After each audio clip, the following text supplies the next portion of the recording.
some Sal stories I should share with you that I think are pretty interesting. You know, Sal's in a shitty marriage, though. I mean, that's putting it nicely. You know, the two of them are pretty distant from one another, especially since Sal figured out that she was texting her emotional friend. But I don't know. I mean, you know, it's weird. I like to think that all the stuff on the air is just a little exaggerated, because I was with them this weekend. They seemed loving? Well, I mean, you know, I heard while he was on stage, she didn't even go to the show. She was in the casino, like, at some party. She was at the show, but afterwards, Sal went one way and she went the other way, supposedly. I wasn't there. I was told she was gambling at a craps table or something, and Sal was in a club, so I think they were separate. I heard it was the other way around. Oh. That Sal was gambling and she was at the club. Yeah. I don't know. I was there, and I even told Sal to come back up, you know, so we could hang out, and he texted me and goes, ask her what she wants to do. And I texted him back, dude, that's not my job. When marriages get bad, that's like, ask her. He doesn't even say her name, right? Like, I was reading Guy Ritchie now is divorced from Madonna, and he refers to her as it, like it's in a bad mood now. Oh, no. It probably doesn't want to see me right now. He calls her it. Wow. It's a good move. Puts the lotion in the basket. So Madonna's publicist was pretty funny. She released a statement saying, it has been in a very good mood since our divorce.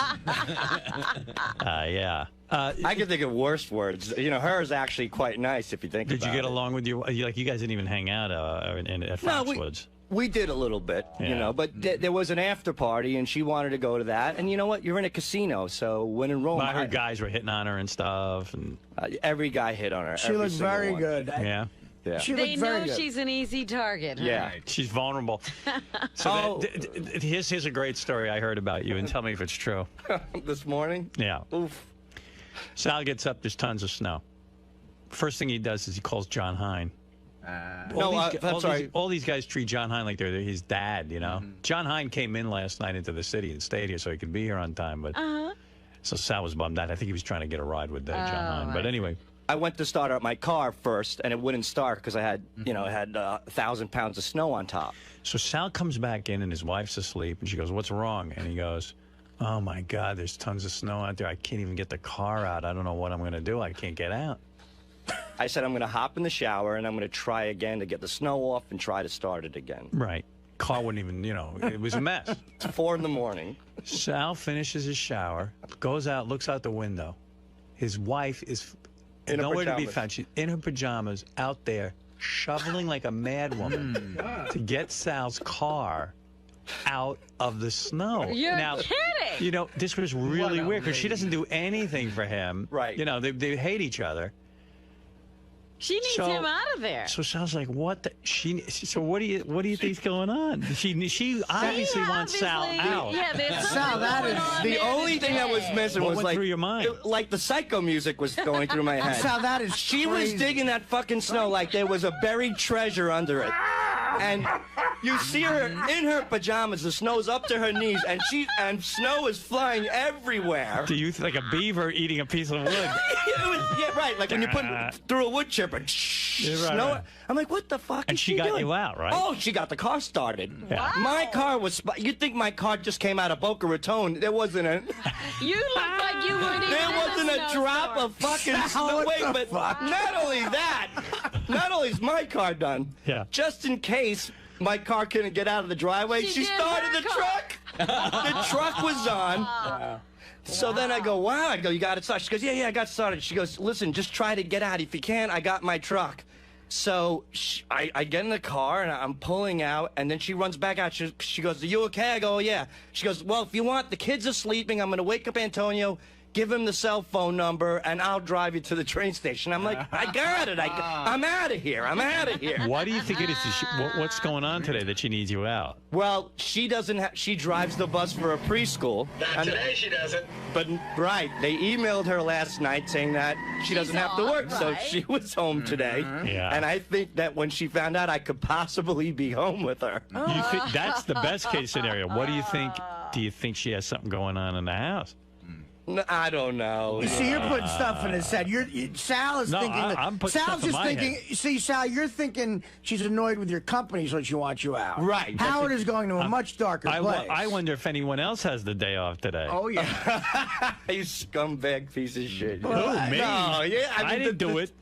That's true, but no, I don't think that's He's the case. thinking she has plans to have company. Of course. But my wife, I swear, she wouldn't even get me ketchup. If it's in hands distance, and she's out there 4 in the morning shoveling the snow. Proving out Howard. It was like a scene out of Survivor. Like it seemed like there was going to be a big reward at the end of it, and she got me out of there. What is that? There is a reward. Yeah. She's got something going on. She got a date.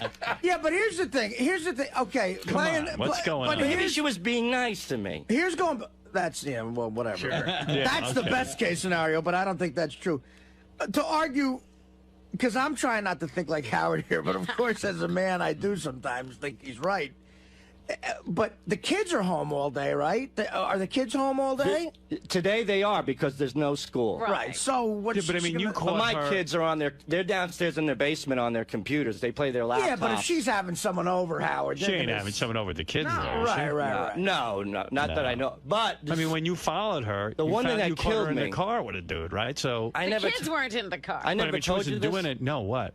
This one thing kills me, man. I mean, I could take a good joke and I'm rolling with the punches. I have to, otherwise I'd kill myself. Right. But one day there was a problem with the swing set, and my wife asked me to fix it. Right. And I didn't get around to it. And while the kids were home, she invited him over to fix my swing set. That was the one thing that drove me absolutely. My God. Well, salad should drive you crazy. Dude. She invited over the emotional friend Yeah. to fix the kid's swing set while they were home. My gracious. Well, again, they Out worked. of all the people to call, she calls him. In her defense, they worked together, so they kind of knew of him.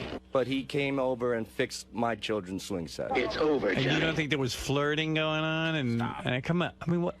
Back then, this was prior to me busting her. Right. You and know, he's doing well. But still, I mean, to know that, you know, that's what my dad did to me. You know, the beautician next door to the pizza place used to cut my hair. Right. And my dad made me kiss her goodbye, and he was fucking this broad. Right. Until one day my mom came coming in, and she tackled a lady in the beauty parlor. Do you think your kids prefer him over the house?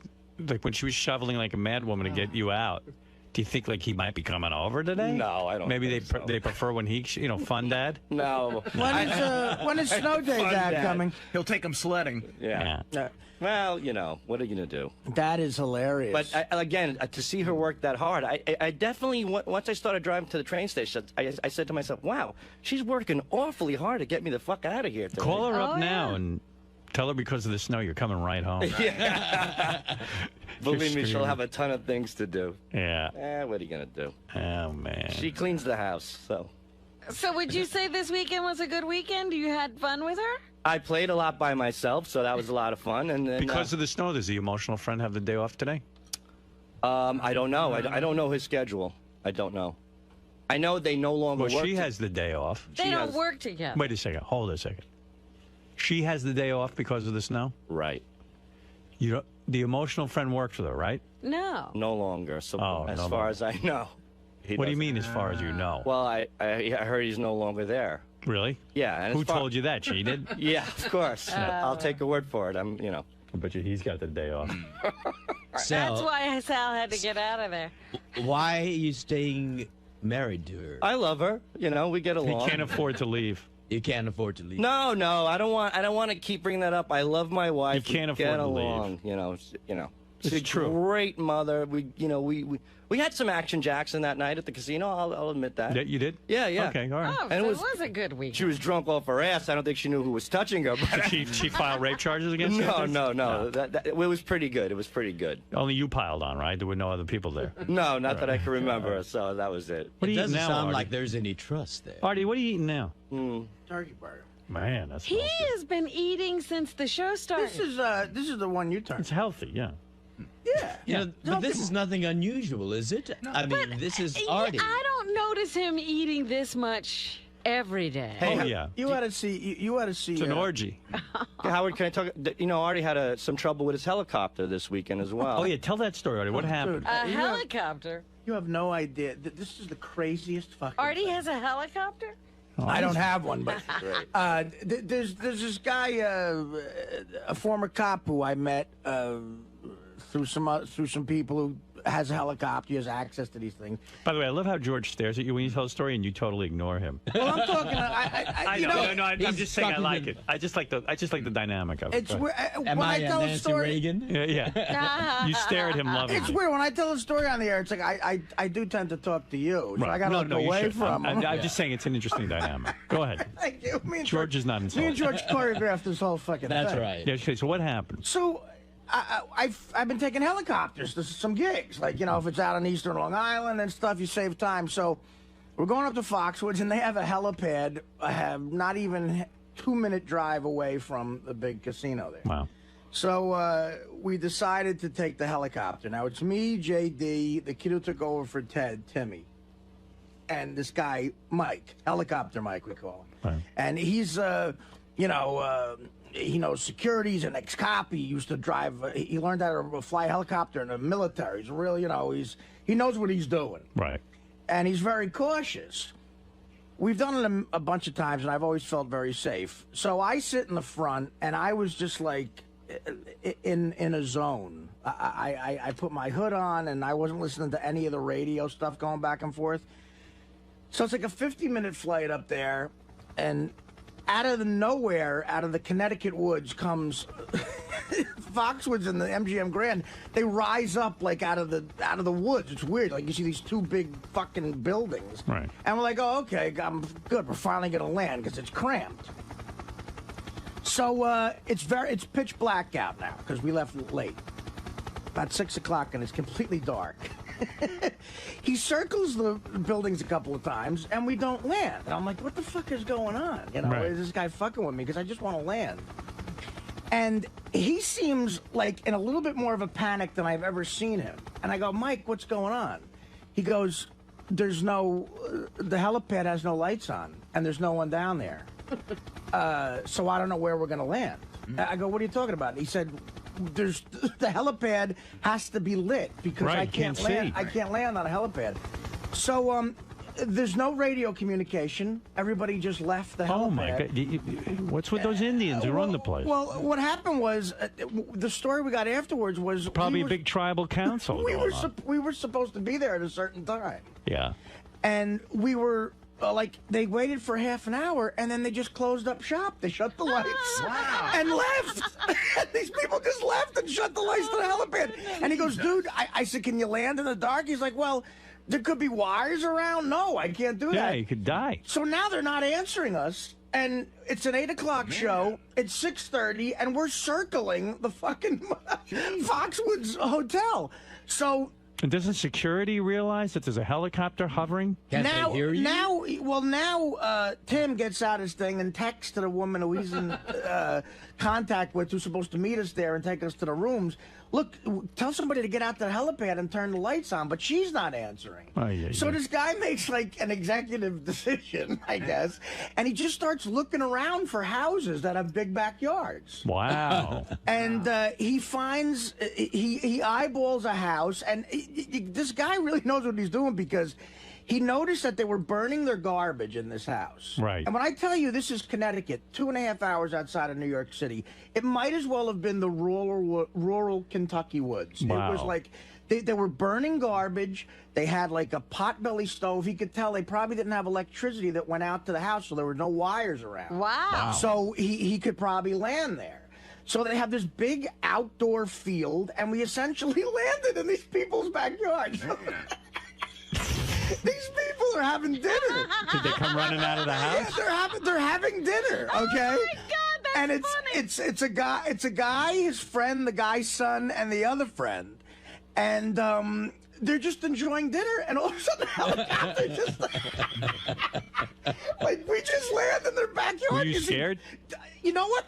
I was never scared. I was more just like, what the fuck is going on? Right. Because the guy is such a good pilot, we were never out of control. Wow. He just was looking for a place to land. So it's like your clit too. right. So I go. I go, what are you doing, Mike? What are we doing? He goes, I have to land in this backyard. I got to figure out what's going on.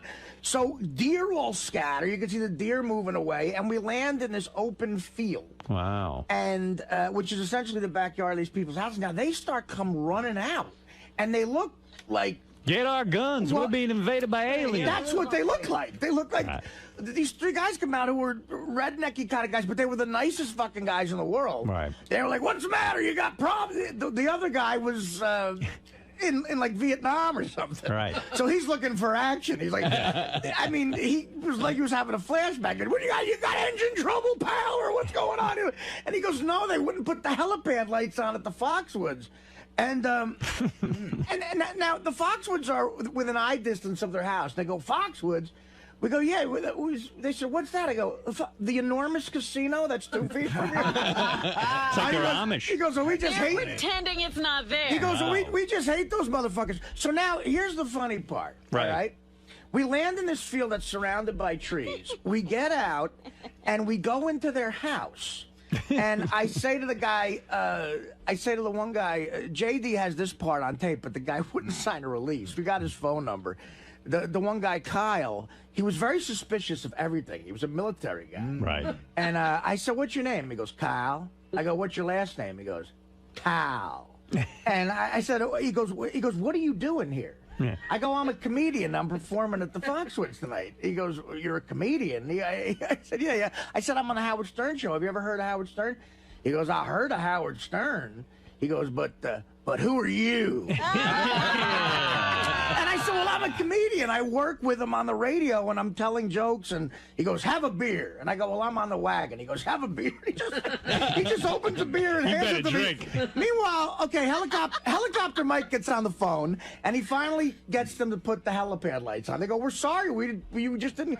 I said, half an hour we're late and you just abandoned the fucking thing. So he gets them to put the lights back on.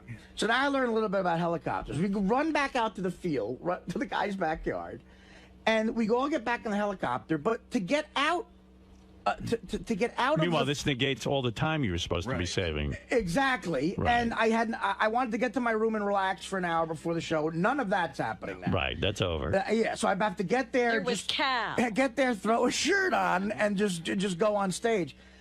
So we get back in the helicopter. Me, Tim, JD, and helicopter Mike. Now, to get out of the woods, you have to do what they call 110% power thrust. Okay. You have to go straight up. Right. All right? Yeah, you're stuck there. Yeah. Yeah, you can't go out on an angle. So he goes, dude, there's way too much weight on this helicopter for me to do this. I go, what are you talking about?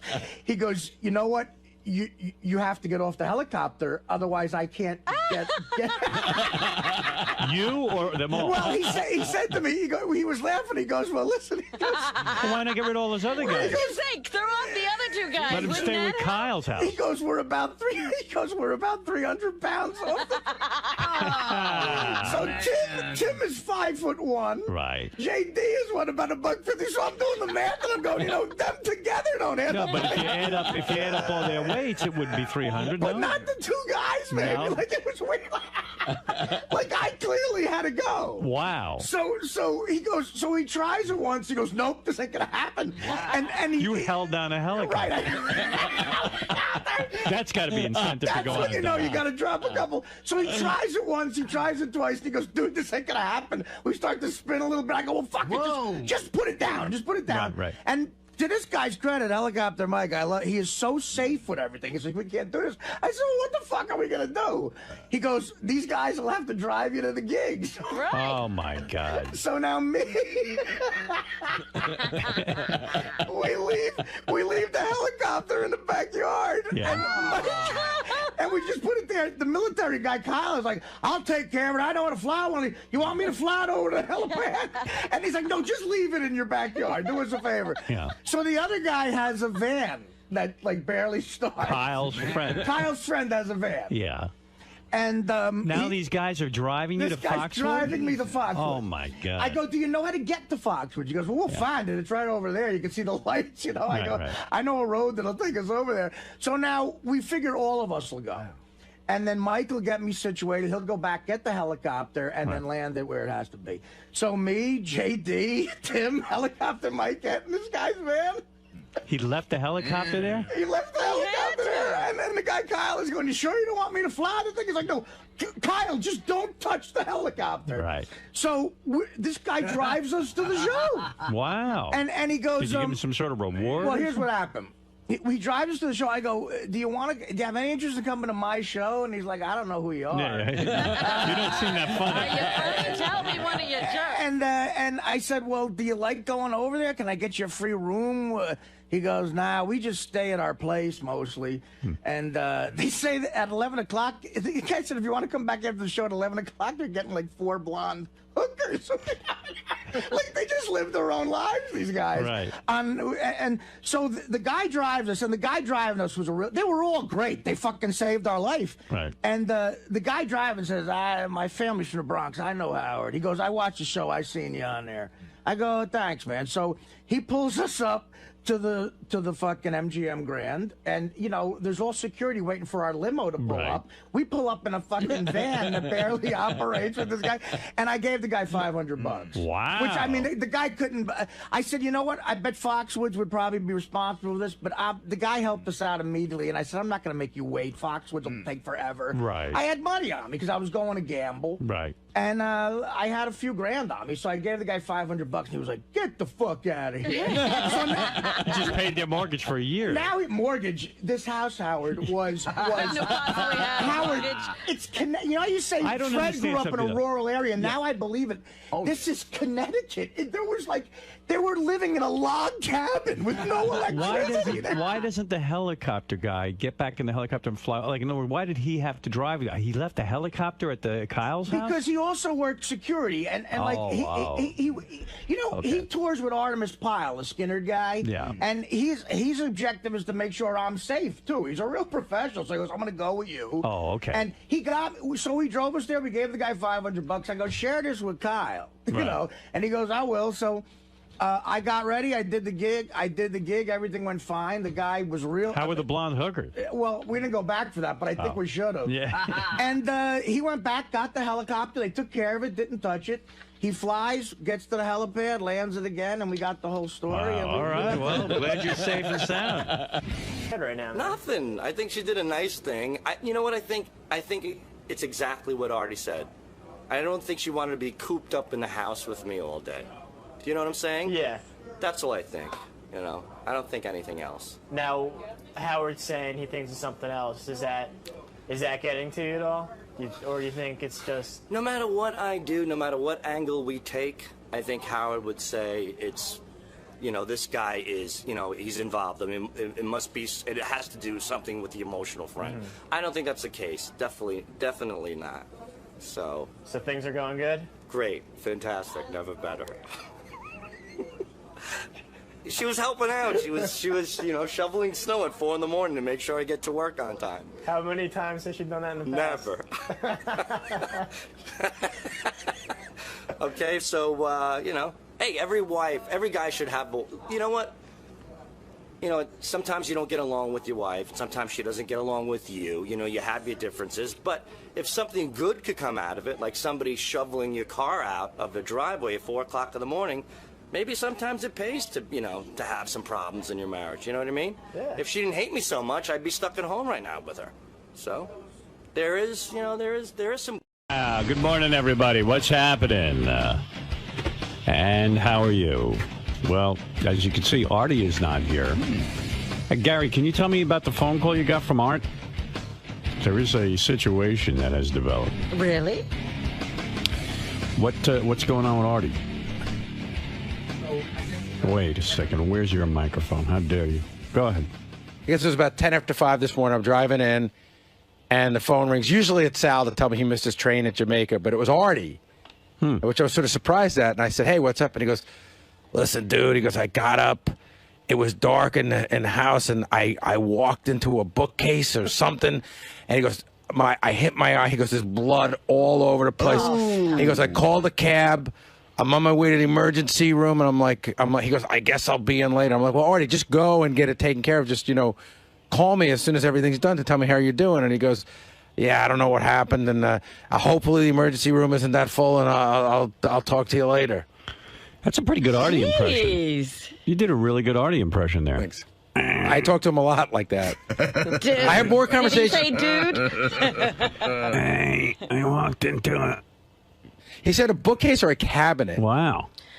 I think he said a cat. I think he What, said he worked. is his apartment booby-trapped? I was saying to Howard, Artie doesn't sleep like a regular person, so like he falls down and sleeps for like 17 hours. And when you wake up like that, it's dark. Sometimes, I don't know. Artie keeps going until he sleeps for like 2 days straight. It's dark. Of course it's dark. It's dark every morning when you get up. I know. I don't know. I have no explanation. Can you do an impression of Artie at the emergency room and how that's going to go like? Hey, listen, I hit a bookcase and there's blood all over the place. He gets stitched me up. I got to get to work. There you go. He's good. Fla-fla-flo-la. He has hit an impression. His eye? Or his head or his eye. Good Lord. Again, I was like... Who knows? I was so unprepared for the call. Gary doing the Artie impression almost perfectly. Well, why didn't he just sit in the chair? Because I have no material. Do you really think he's at an emergency room? Yes. See, I always believe Artie. Where do you think he would be? Like if he's Back not to sleep. Oh, you think he just wanted to sleep? But then he'd have to come in at some point with stitches. He clearly told me he's getting stitches. You'd have to put Band-Aids on. Matt, you're like on the air. Jersey City, New Jersey. Hey now. Just call and let you know there ain't no way in hell Artie's making it in today. What's the over/under here? I mean, what are the chances of Artie actually making it? Okay, so he's probably at the hospital now. They'd have to stitch him up. If he gets in, I mean, who knows what's in the emergency room? Right. But when Artie walks into the emergency room, aren't they going to know it's Artie? Don't they just stop with all the real emergencies? Yeah, you know what's funny? It's funny when you go to an emergency room, they have a way of not knowing who anybody. They don't even look up. Bianca, you're on the air in Great Lakes, Ohio. Hey, Howard. Hey. Hey, how you doing? Good. Send Howard 100 News over there at ER right now. Howard 100 News? Yeah, go send him over at ER, see what's going on. Yeah, it's not a bad idea, Bianca. Oh, sweetheart. All right. I hope y'all are okay. I'm okay. We're okay. It's Artie we have to worry about. Oh, hi, Robin. Hi. Oh, you know what? Every time Artie doesn't come in, you always think something else. Can you imagine the look of joy on Artie's face while he's getting stitched up and Langford walks in and sticks a mic in his face? Death, you're on the air. Go ahead. Death. Hey now. Hey now. Hey, I was calling for Artie. Oh, This is Death calling for Artie. I was going to tell him I'm coming to get him in August. Just hold on. So August is when you're coming. All right. Thank you, Death. Hey, Howard. Yes. Can you rename the show The Slow Death of Artie Lange? No, it's always the Howard Stern Show. All right, Howard. You're the best, man. We love you. Hey, Death, who gave you this number? Kenneth 𝗛𝗿𝗏𝗏? Yes. All right, thank you. I saw him looking for little girls up here. Stop it. Ridiculous. Have a good day, pal. What's going I on? think Death is trying to say that Artie's rushing the schedule and he's not due till August. Oh, okay. Death was afraid he had made an early visit. Hey, did I hear on yesterday's wrap-up show you claim you've had 80 blowjobs from different women? No. Wait a second. I heard Benji said he's had sex with 100 women, which is so total horseshit. No. Benji said he had sex with hundreds of women. Yeah. And you said that although you've only had sex with 2 women, your wife and one other woman, because you got married young, that you claim you had up to 80 different women blow you. No, what happened was Benji said if you cut out the blowjobs and everything else, he's been with about 80 women. Right, Benj? That's what you said? Right. And somebody asked me about my number, and I said it would approach that. You're so full of it. I'm not full of it. You're telling me you had blowjobs from almost 80 women before you got married. No, less than 80 women. I said approaching. 70 women? Somewhere in that ballpark. A decent amount. How old were you when you met your wife? I was 20. No, I was younger than that. You were like, what, 18? Yes. And you're saying by the time, between the ages of, what, 16 and 18, you had almost 80 blowjobs? Younger than that. From different women? You believe this? I mean, I'd have to say he was the blowjob king. I just don't buy that for a second. I'd have to sit back and literally count, but I said the number would approach Benji's number. I didn't say 80. How many would you say? 60? Roughly, yeah. Wait. Artie just shut up, but go ahead. Yeah. I got to tell you something. Let me see your eye. Oh, wow. Yeah. It look that bad, you think? Yeah. That's major. It's right near your eye. I know. I got lucky. What the hell did you do? I got lucky. First of all, you know the video of Jeff the drunk, his momentum taking him by the elevator. There's a bet going around, and I don't know if it's an exotic bet. If Artie would have sex in Vegas this weekend. How was it? Well, if you took yes there, you'd be a winner. Whoa. No wonder you know. First of all, I had a great. Howard, I had a great weekend. But wait, I got to ask you about this. Here's what happened. I had a bunch of buddies from Jersey there too. It was an interesting mix. You know, Pharrell was out there, and Pharrell. I landed. Pharrell's the secret. He's a great guy. I love hanging out with him. Did Pharrell advise you on your bets? A little bit. I know Pharrell loved the Colts. He loved the Colts, so he was right. Yeah. Did he tell you to take the under instead of the over? I don't remember the exact discussion I had with him about that. I just know that all Pharrell kept yelling was Colts, Colts, Colts. You know? Check it out, Colts. Shake it out, shake it out, shake it out. Nobody had any confidence in this Rex Grossman guy. And Peyton Manning, it just looked like it was his time to get a ring, you know. Okay. So okay. I land about midnight on Thursday night. Right. Did you sleep on the plane, I hope? Hardly. Hardly, all right. But He was too excited. It's like Disney World. Did you drink on the plane? No. I had a nice little dinner, though, there in first class, a little shrimp cocktail. Look at you. And any celebrities on your flight? He was. Yeah, right. No, I don't know. No celebrities on the Vegas Did you flight. wear your sunglasses, your new Hollywood sunglasses? I did. I love these things. All right. These You are look $8. good. I love them. Good for you. So He's Elvis now. I land. I check into my suite. I was disappointed in the suite. It didn't have a waiting pool like I was told. Oh, no waiting pool, but you did have the 4 bedrooms. And... I had 2 bedrooms in there. That's a pussy magnet, isn't it? A room like that. Hey, look, man. For some reason, girls like to be in a nice room. Oh yeah, they like that. And they feel like they're with a winner. Yeah. Right. I have to put up a lot of winter illusions. Right. It ain't easy. It's a lot of work getting laid. I Go landed ahead. at midnight, and I went and met my buddies over at the Luxor and the Mandalay Bay are connected. It's like you feel good about living this morning. Look at you. I feel that he has revived himself. I think you're going to lose weight now. I had a very fun, like very cool American like it's good weekend. to be alive weekend. If Muhammad Atta had a weekend like I had this weekend, 3,000 wonderful Americans would still be alive right now. That's all I'll say. Do you think your secret is the fact that you wear $8 sunglasses and a $20,000 watch? What do you think it is with you? The mixing and matching. I forgot my watch. I didn't even take it out. If that girl had seen that watch, that would have been the end of it. So it seems not. I think that Dan the Song Parody Man has met this chick. I thought he said he wasn't going out. hell. I thought he said he wasn't going out there. Dan showed up, and I'll tell you what. Thank God, Dan. I'm gonna let Dan say what he said to this one chick. There was a lot of pussy running around in between our first and second show on Friday night. Right.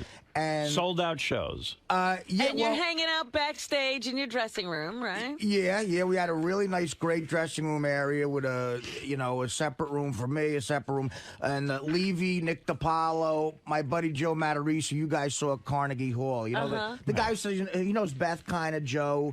He's a good guy. Yeah. He's friends with Eddie Ifft and that guy. But I was out there with a lot of friends who were comedians of mine, that I love hanging out with. By the way, I've never seen you so happy. I had a very good weekend. Smiling ear to ear. This is better than heroin, I think, this weekend. And again, like I say, I think this chick that I think she's hot as hell. But Dan, Song Parody Dan met her. He'll give his opinion. So Dan starts doing like The chick. What do you mean the chick was hanging around with you? There was like chicks all over the place. So we were like, she was like, "What are you guys doing?" We said, "Just come." Any hot chick, we said, "Just come backstage." Were you immediately attracted to her? She was very attractive. She was cute. She was young. What was she wearing? A little mini skirt? She did have a mini skirt. How young? You know what she was wearing? 14. Well, she looked young. She was 23 years old. Nothing but wrong with she that. did look young. You're a young man. You're 38 years old. And yeah, I was just like, fuck it. We got a big backstage. There's any hot broad you see, just say come backstage. So there you go. In between the first and the second shows, Dan pulled his guns. I guess he was doing like trim coordination. Good for him. He was arranging? He said such obnoxious shit, but it's necessary. And What would he say? And I didn't like authorize him to say any of this stuff. Well, in between the first and the second show, I do this move now where I said, fuck it. After my last joke, I go up and I start, signing autographs in the front row, but I'm just looking for broads now. Right. Oh, good for you. I'm doing the David Lee Roth thing. Yeah, so, I would do that too. Then the first show, this chick, Michelle from Florida, I saw her in the front row. I've never seen a hotter chick. Now, I know I say this a lot. She was an 11 on a scale from 1 to 10. The chick who was in the front row of your show. Yeah, well, she came up to the front row at the end. Right. And I look like the kind of chick where your head gets locked on her. Like, whoa. So she's like, can I get a picture? And I said, well, I can't bend down. Why don't you come backstage? We'll get a picture. So she's like, all right. So I grab her, and it's such but I just said, fuck it. I said, it's such an awkward move. I'm just going to grab her. Were you like Bruce Springsteen and like lifted her onto the stage? It was that sort of thing. Imagine Bruce Springsteen. With Courtney Cox. Completely out of shape. Right. So this is right from the audience. Everybody can see you. Right from the audience. Look at you, like an animal. And again, this like King Kong. Literally like an animal. I'm telling you, Howard, I said, fuck it. I was on such tunnel vision to get laid this weekend. I was like, I don't care what anybody thinks right now. I'm going to grab you out of here. Good for you. But guess who's right behind? There is the fiance. And again, he looked like a nice guy, so I'm like, all right, man, come on. You gotta grab him, And the guy gave me a look like, he was cool. He was like, he goes, Artie, man, I'm with her, so you don't even have to take me. I'm like, she was on stage already, so I'm like, well, come backstage, we'll get a picture or something. So then they start walking backstage. He ended up being a real nice guy. Not that nice. He didn't let you sleep with her, did he? No. I don't think I would have had a shot at this broad anyway. But I just said, fuck you, get back there. But I bet the boyfriend was in good shape and thin. I'll tell you what, he was in better shape than me, but he wasn't like great. He wasn't Brad Pitt, you know. So then we go backstage. There's other chicks who came with other people. Then a smoking hot Asian chick comes back who's married to a guy one of my friends was with. She gets tunnel vision for this hot blonde backstage. The Asian chick. Yeah, and I guess... Did you tell her no ticky, no washing? Well, I guess that they have that relationship where maybe she brings chicks home for this guy. Right. So she zeroes in on the smoking hot blonde chick, and they're like hugging, taking pictures with each other. Wow. And like, I'm telling you, there wasn't a guy in the room who could stop looking at that fucking shit. And then other girls came who worked at this Club 40. It just became, in between my first and second show, you would have thought I had a lot going on. You know? It became a party. Right. So it was like Joe Cocker was in town ready to blow through all his dough.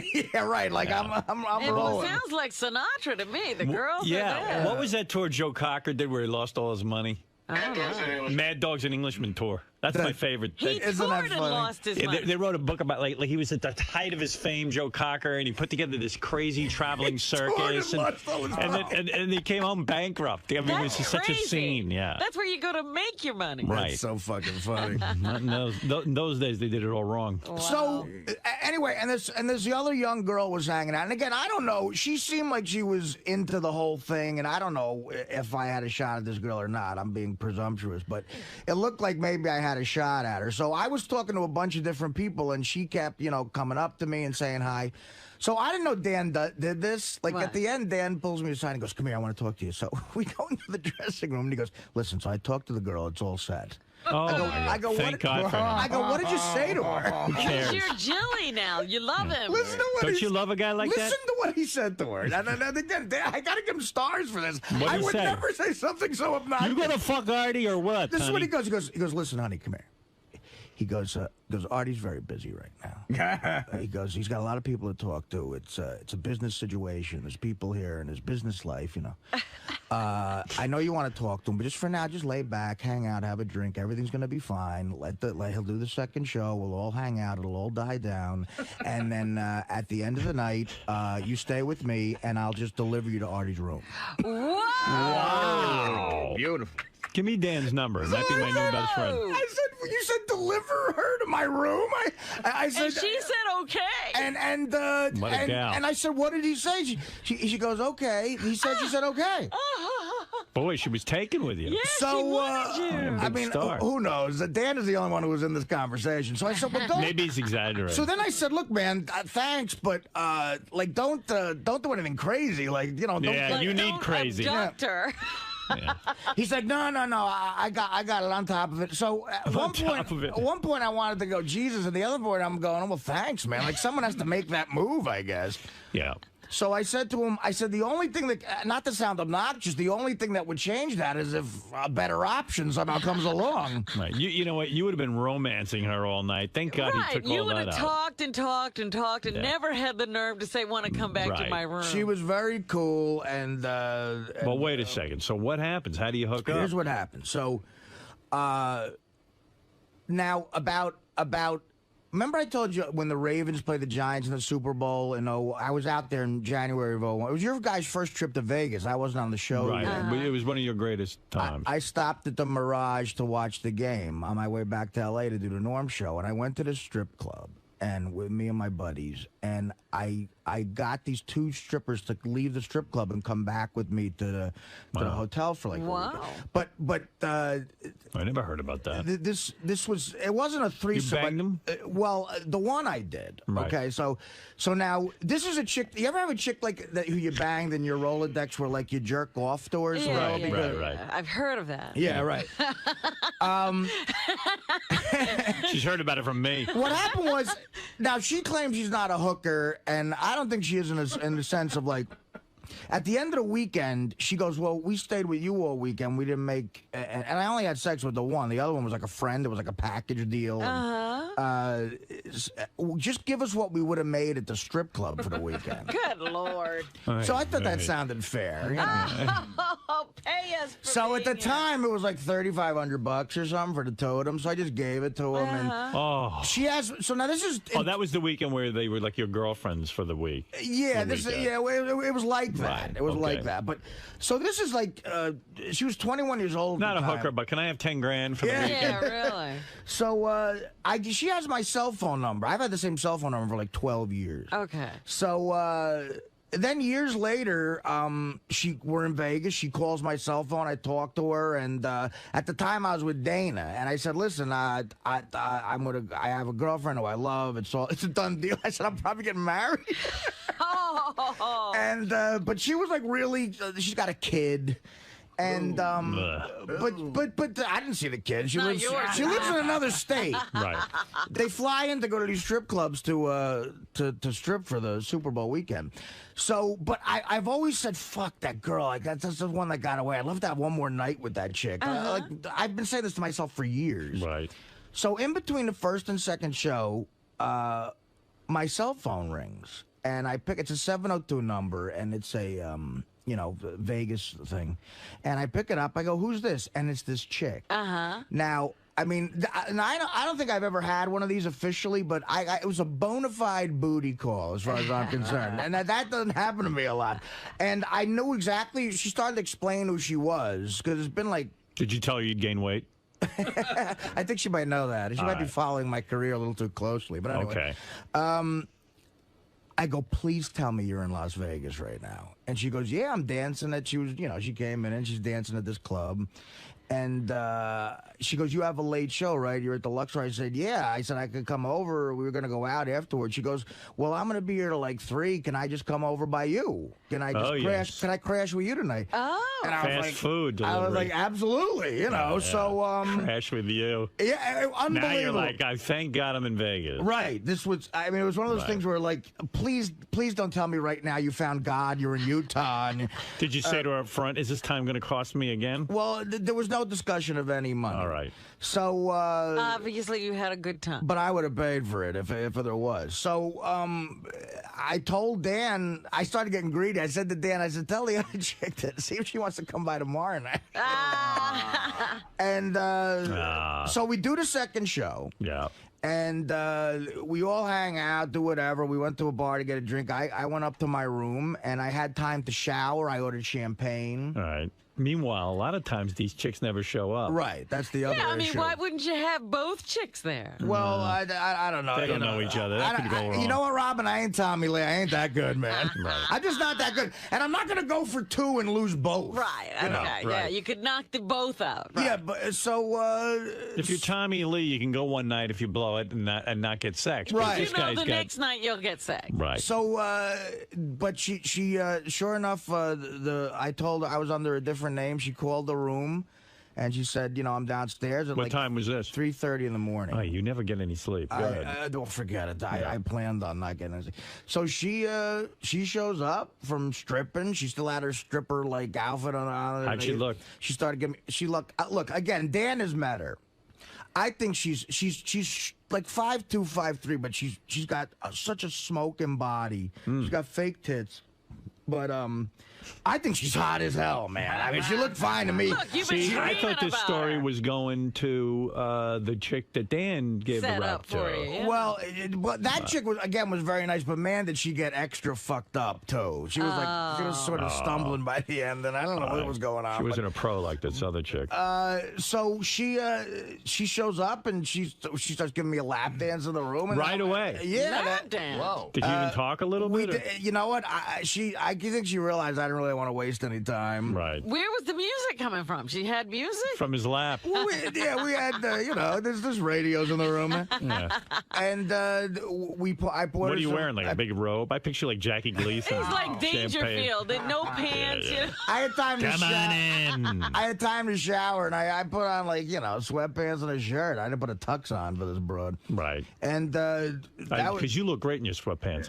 I'm glad you went with that look. what was I gonna do? I mean, don't know. I couldn't get A moo-moo. I couldn't Shirts get are hot. particularly nice on him Yeah. now. Go ahead. So we Right at it. banged till like fucking 6 in the morning. Oh, you motherfucker. Just like Look at you. big Vegas bed rolling around, just Rubbers So wait a or minute. no? Oh God, rubbers. Wait a Rubbers, minute. yeah. Lap I had to dance. do Did that. you Many get the rubbers. rubbers? Huh? Did you get the rubbers, or did I she have them? I brought rubbers. I see. Nice. Now she What kind of lap rubbers do you danced bring? you. What kind of rubbers? I don't. You see, I'm not like you. Rubbers with me. I just hate that I'm forced to. If you wore a good rubber, I'm telling you, this one I got, it's unbelievable. Yeah, the new one you were talking Yeah, about. I got to tell you. I You gotta didn't tell you. get I just hold get of the those. regular Trojans with the extra lube rib or whatever the fuck It's it true. is. When you haven't gotten laid in a while, Yeah, nothing's anything. gonna I despise rubbers, man. I could not be the more antithesis of you, but Right. I just like this time. Look, man, I ain't not wearing a rubber. Right. Yeah, I just you know. want to know how they got from the lap dance to the bed. How did that go? Yeah, I don't know. It wasn't a smooth move. So did you get undressed It in wasn't front like of her, watching Artie? Earl Monroe do Earl the Pearl move. Artie, did you get undressed in front of her? Yeah, So yeah. were you self-conscious because you'd gained so much weight? You know what? The lighting was right. I said, fuck it. I don't care. I cares? really, Howard, finally said, fuck it. Yeah, you know what? If she doesn't like it, Yeah. who cares? I mean, she called me. Right. Did she say, Artie, boy, you've gotten... She mentioned it the next day. She did? Oh, What'd what she did she say? say? Maybe. Nothing. She was like, you really should take care of yourself. She's already becoming like a girlfriend. I know, Jesus. And I don't know. Her kid, when I met her kid was 1. And, Kid's 14 now. The kid's like 8 now or something. And Oh, you're kidding. And she starts giving me that shit like you would love him. I'm like, really? I would. Yeah, no, I wasn't. She sees you as a soft touch. Could you imagine an 8-year-old kid coming into my life right now?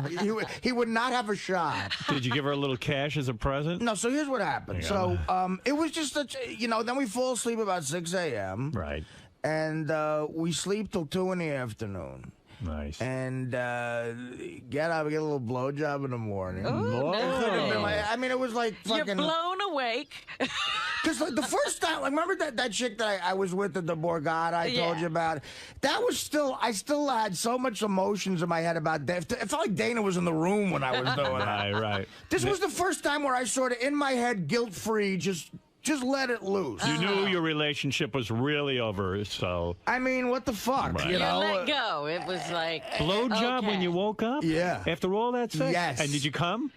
Yes, she was brilliant Are at you it. sure you don't want to have an 8-year-old? Maybe that 8-year-old's not sounding so bad. Yeah, Dan. Is that Dan? Are you Dan the song parody man? Hello? No. This is Dan from Vegas. How you doing? Okay, hey. Hey, great. Listen, Artie, I was there. I was at Pharrell, that Laura tab. The what? What'd you say? Tab. Remember the blue you Laura were tab? at Pharrell show at the sports book, a guy was throwing basically Vicodins at me and Pharrell. They were Laura tabs. Hey, but I want to know, remember that little skanky girl from Pennsylvania that was standing in front of me you were checking out, called her a hooker? Yeah. Did you fuck her too? That's the girl. Have you been listening to this rap? Yeah, that's the girl that Dan said, I'll deliver you to Artie's room. That's the girl. Was she hot?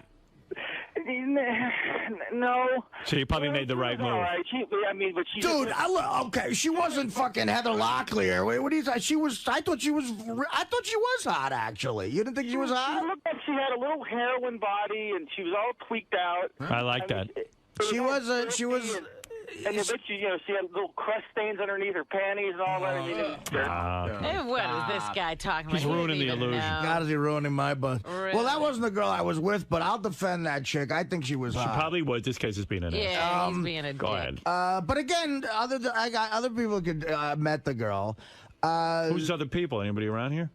Dan and anybody was backstage. Shit. Yeah, I just figured maybe somebody could verify. Look, and that was also the first chick that we ran into. We were like, she's like, "Can I come to the show?" We're like, "You just." So come. after the chick blew you, did she split? So then we ordered a little something. I let her order. Where did she blow you? In the bed, just laying there on your back? Yeah. Nice. And then I let her order the breakfast, which was a mistake because it was just coffee, juice, and like fruit plates. Who eats that? She's really trying to take care of You should have been like, "Honey, I'm going to take my morning shit. I can't eat this." I said to her, as a matter of fact, I gotta go eat now. Now you know why she's thin. Absolutely. She said she had to leave at like 3. She stays in some condo with these other girls, and I said, they "Well, probably all rent a place." I said, come to the show tonight with your friends," and she's like, she gave me a look, and I realized, of course, this is like their huge money night. Right. She says, "I'm going to be working till 7 a.m. at the club because I mean the night before the Super Bowl, God, what they must make."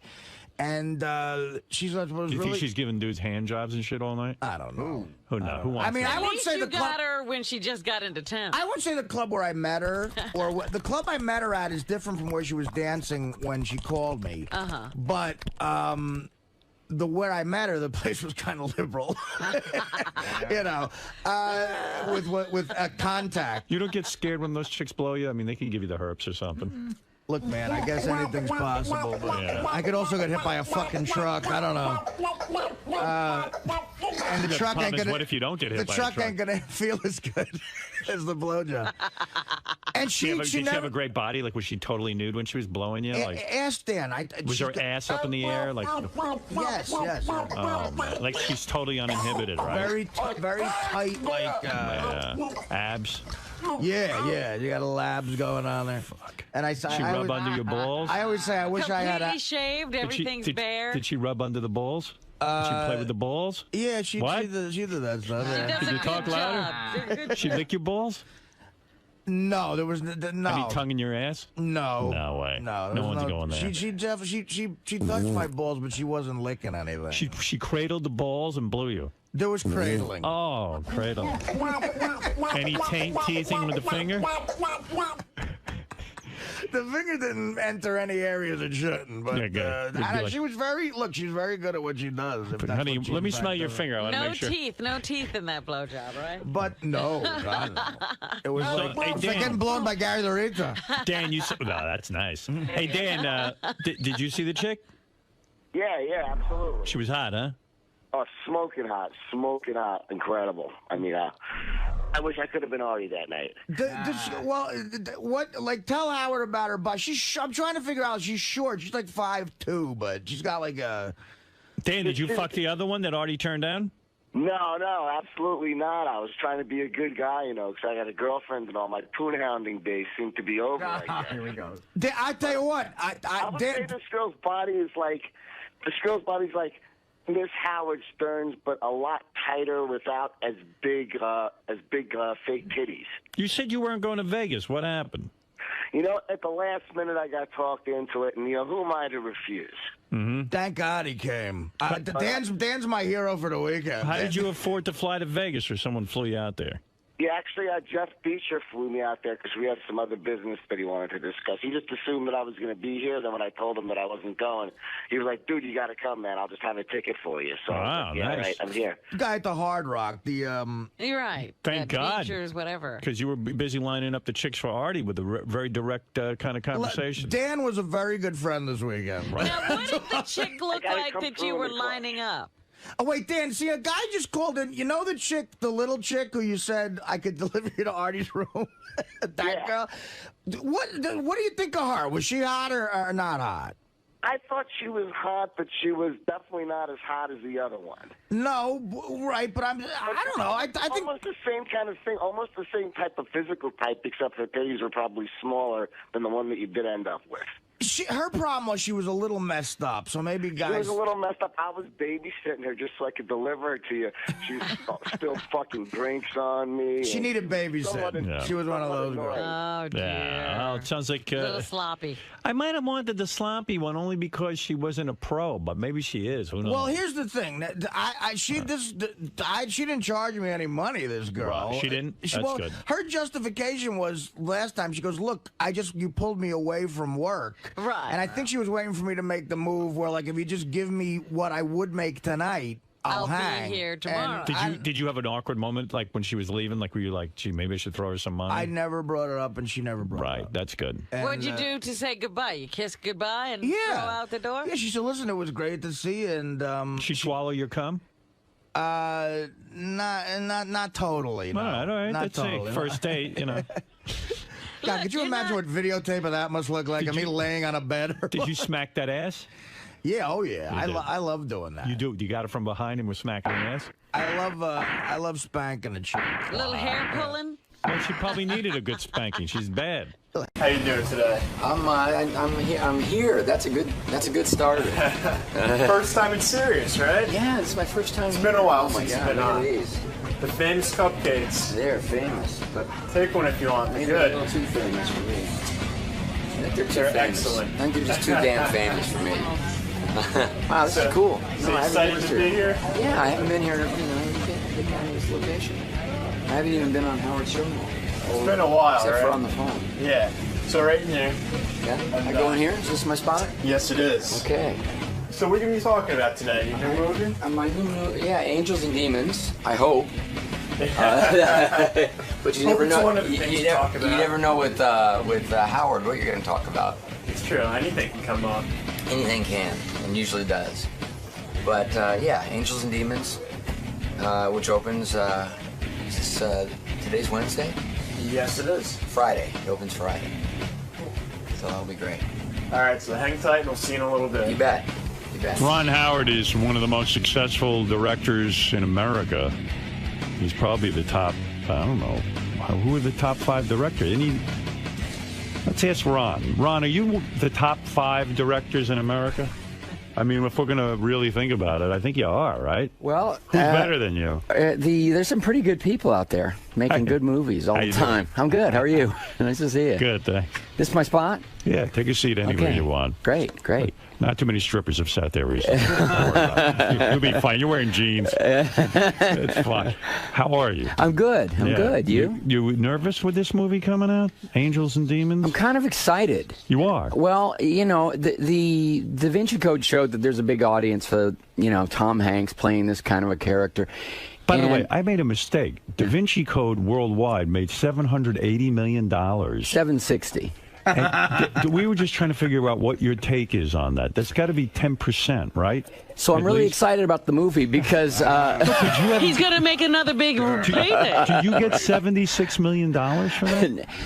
I mean, I would think that would be fair, that you would get... I think it would be fair, too. You don't think... but they don't give you that? No, it doesn't. Because that's the gross. Right. And then...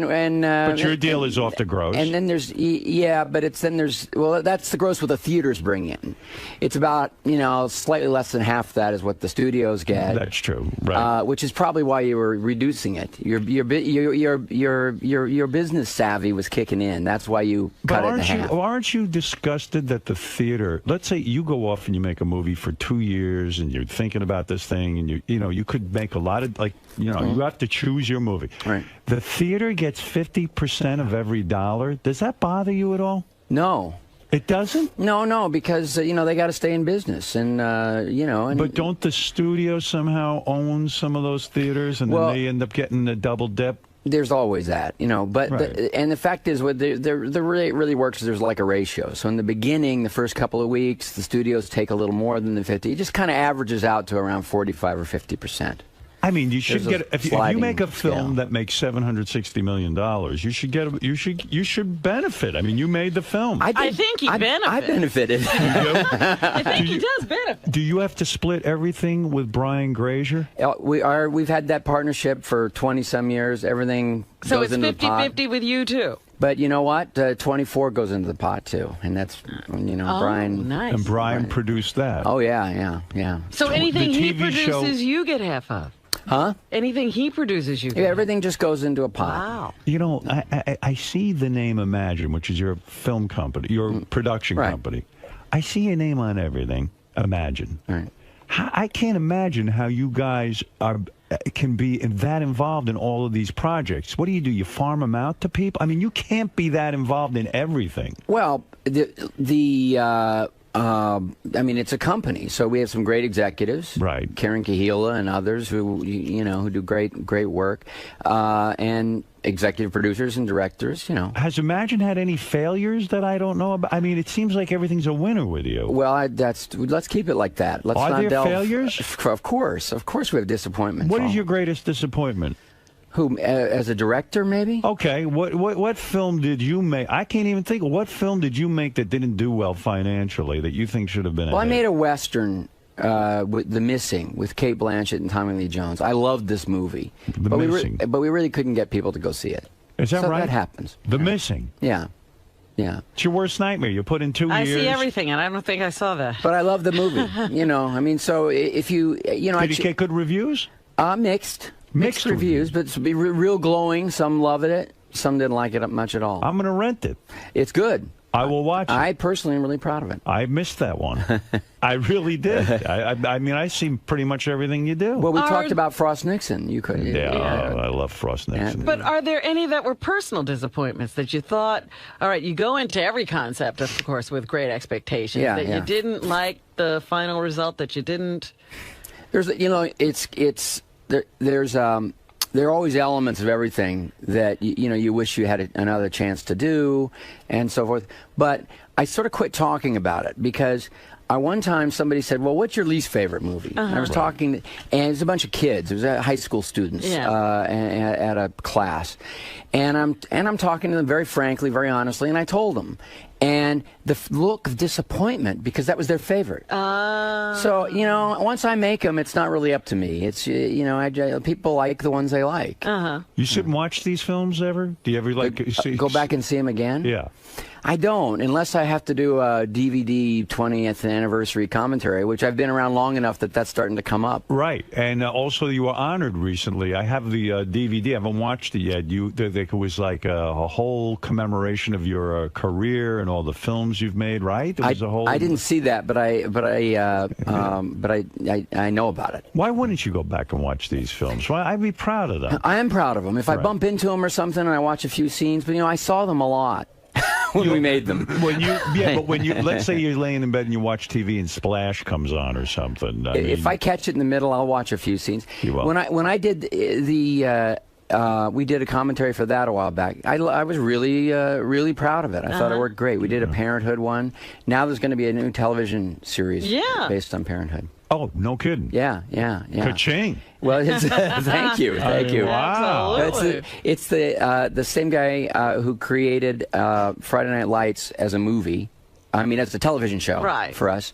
And he came to Brian and I and said, I want to do Parenthood, and I want to do this family. And we said, why don't you just invent your own family? He says, well, I love the structure of that family and those characters, and he wrote a fantastic script, and the pilot got picked up. I mean, if you're not one of the wealthiest guys in Hollywood, then who is? I mean, you've got to be tremendously successful financially. I'm thinking this through. I mean, I started a production company. I used to make these productions. You couldn't get paid. Right. But you're able to. But he manages, You're able to make a living out of it. I like that. I try to get paid as often as possible. But how many projects do you consider every year that don't get, like, not everything gets picked up. Not everything gets a go. Oh, no. I mean, for me as a director, I'm always developing 5 or 6 things, and, I can only do a movie every 18 months. Right now, do you have 5 movies in mind that you want to make? Yeah. You do? Yeah. You mean that you're actively developing the script? But will the screenplays come together? Could you ever get the right casting? So it's one thing to have an idea that you're passionate about, but then it's another thing to get it to the next level where you think, we can really make a movie that's, going to mean something. Why have you avoided making a superhero film? You've gone out of your way not to do Spider-Man. You could have been directing. By the way, I know I said that on an interview a long time ago. I mean, this is not the recent iteration with Sam. Batman, Raimi. Spider-Man, and Harry Potter. Even you turned down. Yeah, well, I did. Yeah. Were you regretting any of that? No, because I didn't think I'm not a comic book guy. You're not. I did as a kid. I wasn't reading them. I'm not crazy. So in other words, you had a life. To make those movies. Actually, we saw his life. I was working. I was a little busy working. We saw his life. I was obsessed with comic books as a kid, but then again, you as a kid, I mean, you were doing some cool stuff. You were on TV. I was on TV. But the thing is, if you're going to do those movies, you can't be cynical about them, and you can't manufacture them. Right. I think you got to love what you're doing, and that's and I've been fortunate. The movies that I make, the whole array of them, whether it's comedies or How the Grinch, a fantasy like How the Grinch Stole Christmas, Angels and Demons. These are ideas that fascinate me. Did you see Spider-Man? Oh yeah. Did you like it? I liked it very much, and of course my daughter Bryce was in the 3rd one. And I want to ask you about Bryce in a second, but did you see Star Trek, the new one? Yeah. State of the art, right? Liked it very much. Yeah, me too. Yeah, J.J. Abrams did a fantastic job. But do you want to do something like that? I know you've done real space movies. But what about the fantasy movies? I would, fantasy, and I'm actually working on a couple of sci-fis. Yeah? Oh, you are? Yeah. That would be good. Yeah, it'd be fun. J.J. Abrams asked me how his movie was going to do Star Trek. I had seen it, and I said, you're going to make $79 million. And he said, if I get $79 million, I will give you a blowjob, he told me. And we haven't seen him since. Turns out he's a bullshitter. I can't get all of it. He's one of them Hollywood bullshitters. empty promises. Are people in Hollywood bullshitters? I mean, really, Ron? Are they? I think when it comes to blowjobs, just pretty much all the time. You promised blowjobs and not giving them. Tease. But I'm waiting for it. And I don't.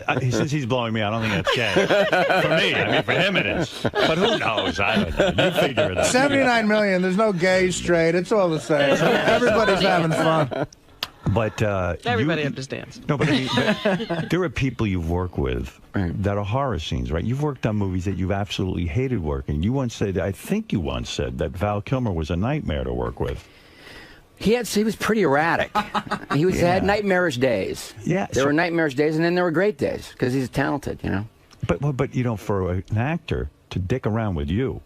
It's so stupid because here you are successful. You might use them in every single movie. That's right. You might make another movie. What kind of jackass I'll tell you piss something. you off? I don't want to, Val Kilmer. Right. Well, later I worked with him again on something. But you did? Yeah. But the thing is... Yeah, Val built a deck at Ron's house. He's his carpenter? And he had some real nightmare days. And he later did he played Jim Morrison. He did The Doors, which is an imagined movie, Yeah, right. And look, because I started off as an actor. Right. I understand You understand these crackpots? I understand.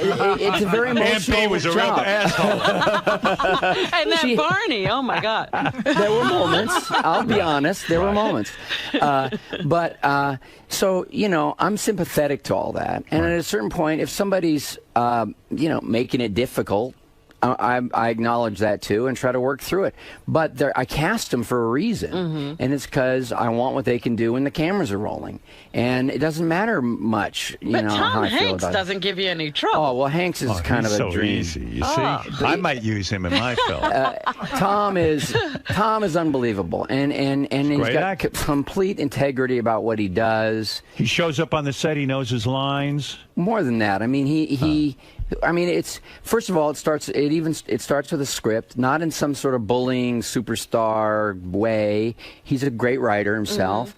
He contributes, and he leads by example. Like if you're working out there, we were working in Rome. We were working in Rome. How long do you spend on Angels and Demons? I'm not talking about developing. I mean, how long do you spend shooting this thing? I guess about 4 months. 4 months. 80-some shooting days. Okay. And so we were filming high pressure in Rome. Right. We started the movie in Rome. Right. And we only had limited amount because it's the summertime. It's tourist season. They probably the Vatican is not thrilled we're there anyway. Vatican doesn't like you. They feel you're anti-Catholic. Right. So why though? I don't get it. You never read the books. Yeah, but why is Ron anti-Catholic? Because he's making the movies. Apparently that's. You know, if you give the Vatican $10 million, they'll look the other way. Where were you when I was trying to figure this movie out? In Jersey. He was in jail. That's right. You'd have to bail him out to get his I had to bribe a priest. Sir, explain it to the controversy to me with this movie. Why are well, it's turning out to be not so controversial now that some members of the church have actually started seeing it. We actually got a review from a Catholic publication that said, "Hey, it's fun, it's smart, and it does no damage to the church." 2 nuns. I don't know. It's you know, I don't know, the Ebert and Roper of Catholic League or something. I don't know. Reviewed it, and they said it was really great. They really enjoyed it. And they weren't threatened by it. I don't know if you heard, but they've been defrocked. They had one criticism for me, you know, about like just the way I shot one of the action scenes. So everybody's a critic. The right? action scene. Yeah. The nuns were like, the car chase wasn't believable. We had to hold it back for PG-13, and so they didn't like that. So you're excited about this, but nervous. And is there a competition in the family? Your daughter is starring in Terminator. Well, it doesn't come out for another week. All right, so you're not the same weekend. No, not the same weekend. No, but are you rooting for her? Of course. You are. Of course. But is there a competition in a sense? Like, you think he would want to demolish his daughter's film? Yes, it's Hollywood. I mean, let me ask you something. This is a tough question. This is very Sophie's choice. Okay. If you could wish that your film makes over $100 million, right, and is a huge success, right, but that would mean your daughter's film has to bomb. Bomb. Wow. What would you take? Yours has to bomb, and her film is great. Who would you choose? You got me. Be honest. I wasn't expecting it. What time is it? You want your film to succeed over hers. Of course. Well, I have a profit participation, and she doesn't. So in the global scheme of things, it's good for the family. Are you surprised your daughter's career is doing so well? She worked so hard at it, and could have been great as a kid, but I never would let her. And I have another daughter who's just left NYU, Paige, who had a cool part in Tisch. Adventure. She went to Tisch? Yeah. Why wouldn't you let your daughter act when she was a kid? Well, what's wrong with that? It's real. You know what? I was lucky. My dad was is still. Matter of fact, he's in Angels and Demons. He plays one of the Cardinals in Angels and Demons. It's very cool. He really was, because he's a freelance actor. He had a lot of time. Two things. He had free time when he wasn't working, and B, he really knew the ropes. And he was a great supervisor to have around the set. He was a great safety net. And Cheryl and I were not feeling like we were willing to dedicate that kind of time. Plus, Look, the whole, following in the footsteps of Dad, who happened to have been in two, iconographic shows that were, Opie and Richie and all that. Very hard for a kid to shouldn't have to compete with that. I agree. And last but not least, most kids don't really make the transition from childhood into adult. So if you're really serious about it as a lifetime, Beaver. You want to start, go to school, immerse yourself in it, and then make a career out of it as an adult. Yeah. Well, do you think that you're angry with your father for putting you in the business at a young age? I'm so grateful. You are grateful beyond words. But because it worked out. Well, I love he was running around shooting movies at home. But hold on anyway. a second. I always loved Wait a it. second. Right. All right. Dr. Stern. Let me lie down here. Go lay down. I don't believe what you're saying. I think he's saying that publicly. Okay. What do you think he's doing at home? I think at home he's on a psychiatrist couch and say, my father, instead of being a father and protecting me, put me in that horrible business. That's what I think. It worked out so well for me. You are so turned off to parents who put their kids in acting. You probably don't even like when you have to work with kids on the set and you see these yentas who put their kids in these movies. Some are great and some aren't. Some are great and some aren't. But I tell you what, it's a lot of work, and you better be responsible about it. And here's what my dad did that was great, and my mom.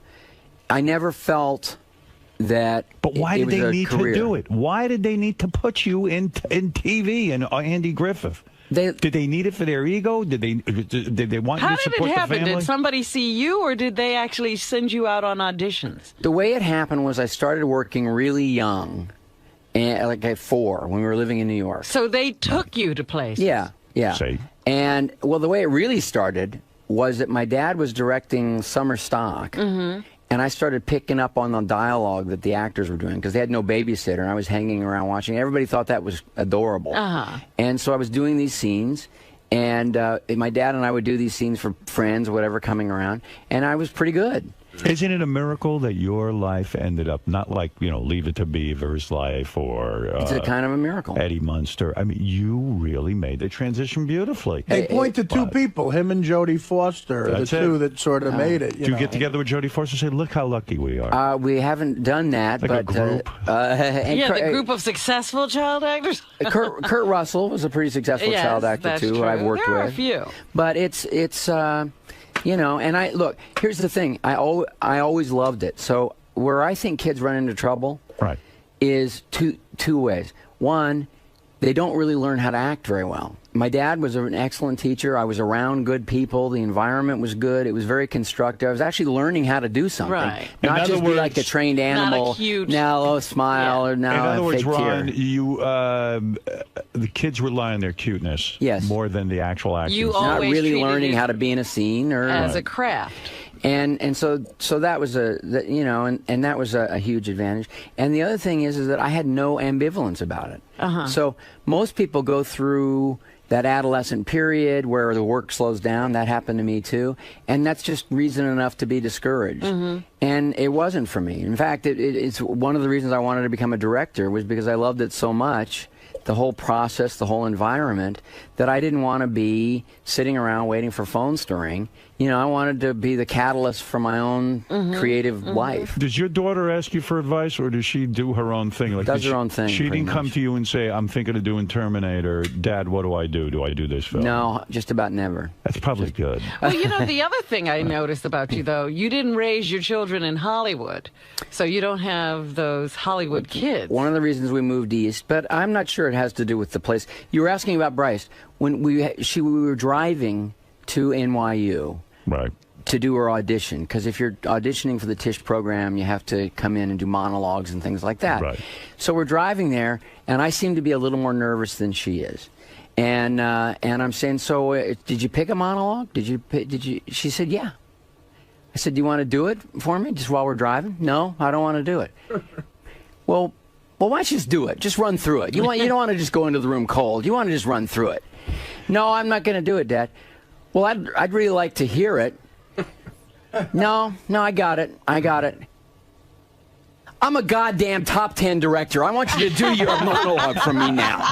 And she still wouldn't do it. Right? She still wouldn't do it, and she got accepted. I understand. Well, I respect it. I respected it a lot better after she got in.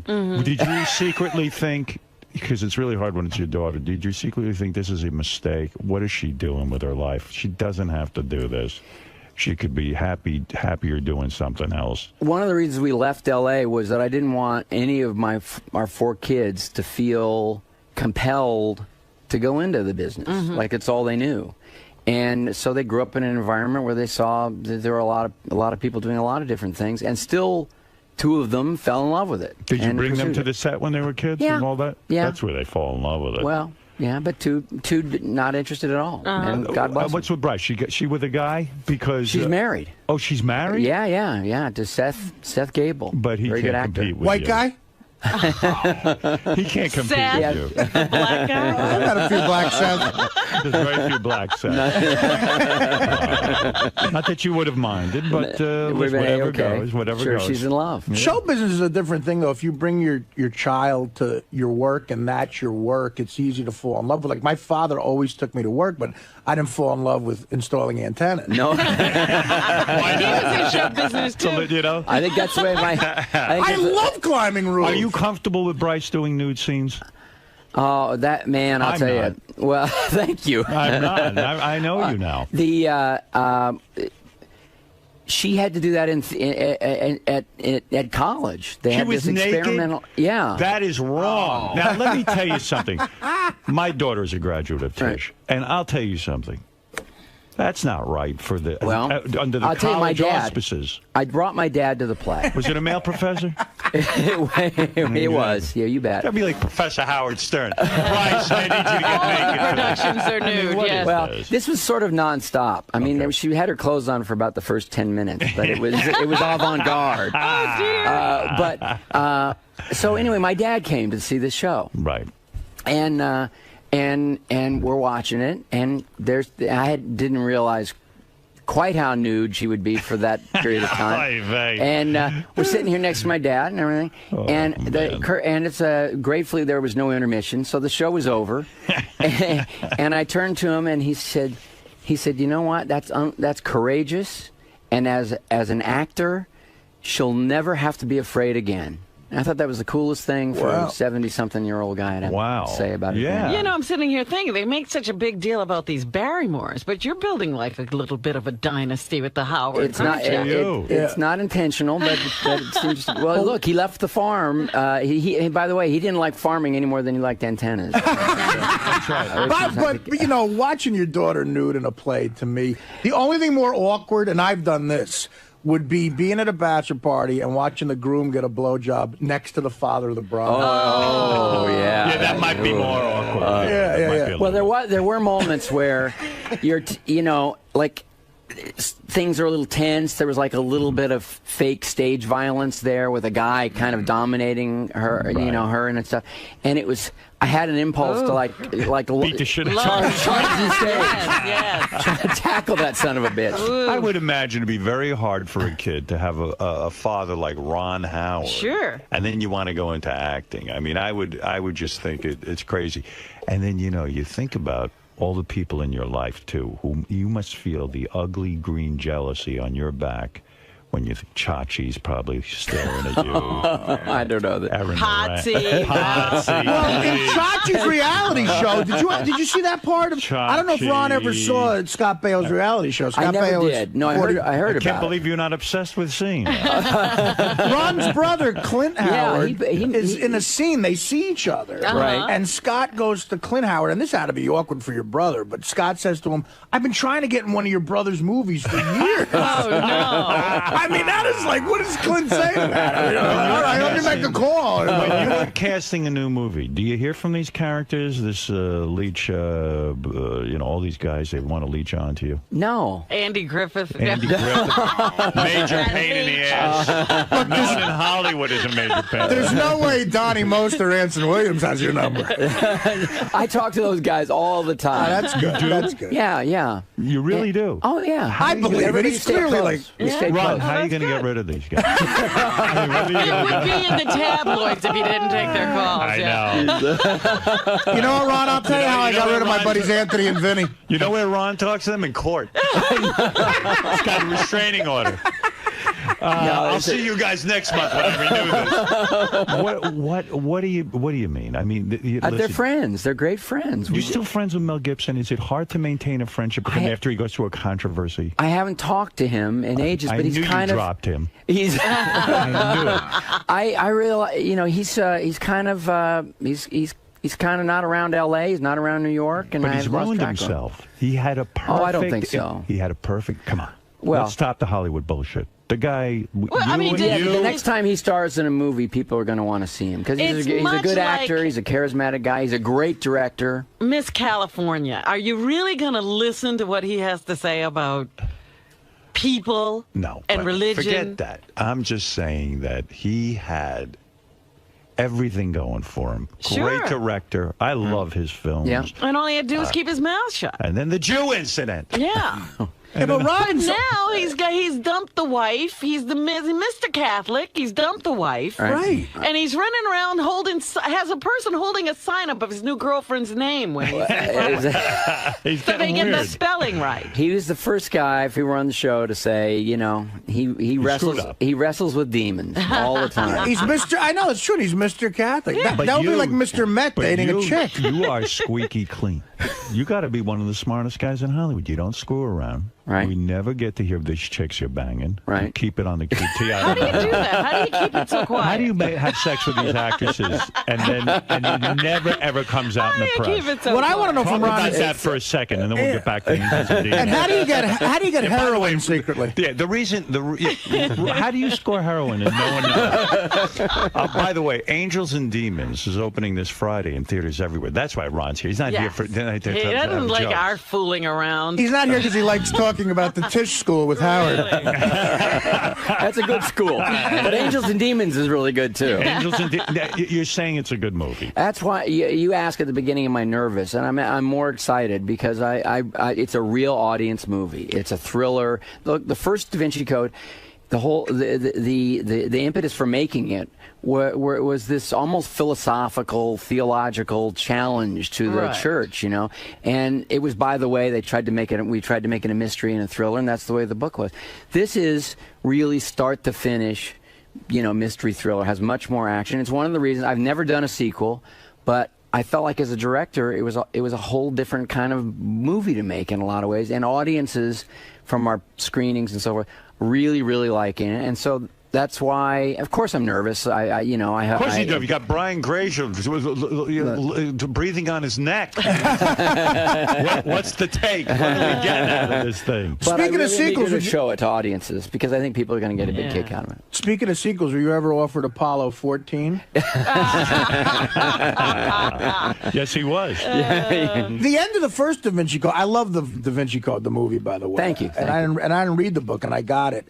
At the end, you sort of allude to the fact that young girl is the descendant of Christ. Yeah. Now, so does it pick up right from there? No, it's a separate adventure. In fact, this book was actually written before. I don't need to see the 𝗦𝗵ci Code in order to see Angels of Demons. No. Good. But I think it definitely benefited us to make it a follow-up, even though the Angels and Demons as a novel was actually published first. But it's a more intense story. It's more violent.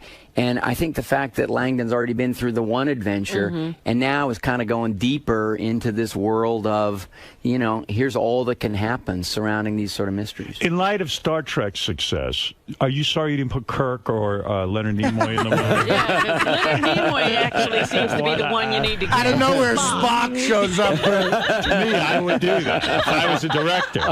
I would just throw these guys in it just for the hell of it. What do you want, Gary? I got a question, man. Really? Yeah, you're going to interrupt my fantastic interview with a potentially disastrous question? By the way, didn't Tom Hanks... Do you know what happened to Gary? He threw out the first pitch at Citi Field. Do you know about this? No. Oh, you got to put this in a movie. Really? This is your next film. We're not going to show this to every A-lister, are we? No. Listen to me. Didn't Tom Hanks throw out a first pitch and you caught it but it was a disaster. I couldn't right? catch it. It was so far askew from what it should be. By the way, we were warming up. We even warmed up in the bullpen. Right. And I thought, man, he's got some heat, and you know, he's a pretty big guy, and he was bringing it, and just lobbing him in, but it was head zing. But we got in there, you know, 50,000 fans. Yeah, I'm aware. And their number one player stepped into the box. So now he's got a guy here that he doesn't want to hit because the guy's a superstar and Japanese, and that would be very impolite in Japan. Right. You know, my brother Clint said, he should have screwed that. He should have brushed him back. Yeah, a little chin music. Should have put one right between the 4 and the 7. This was in Tokyo. Yeah, it was in Tokyo. Right. And so Tom, you know, very good athlete, threw it 8 feet wide and in the dirt. I made a nice lunge, which I can verify because I had dirt on my pants. I really tried. Right. And I went to the backstop. And how come we never see that? Yeah, I don't know. Mine was on Kimmel last night. That's how bad it was. Well, here really? it is. Take a look. There you go. There's Gary at the now. He completely misses the catcher and it goes, hits the umpire. Gary, Yeah. you did way worse. Yeah. Than Tom. Worse than Tom Hanks. If I could say, because he wasn't girlish when he threw it. Yes, I know. That's the point. You gotta just whip it.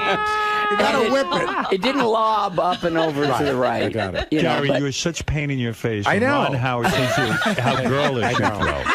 Unbelievable. Can I ask Ron the question I came in to ask? Oh, the question is now changed. No. It's something hateful. I heard that when you were making the Grinch that Jim Carrey was complaining about the outfit. Yeah. And somebody said that you put the full outfit on one day. It came in to show him that it wasn't so bad.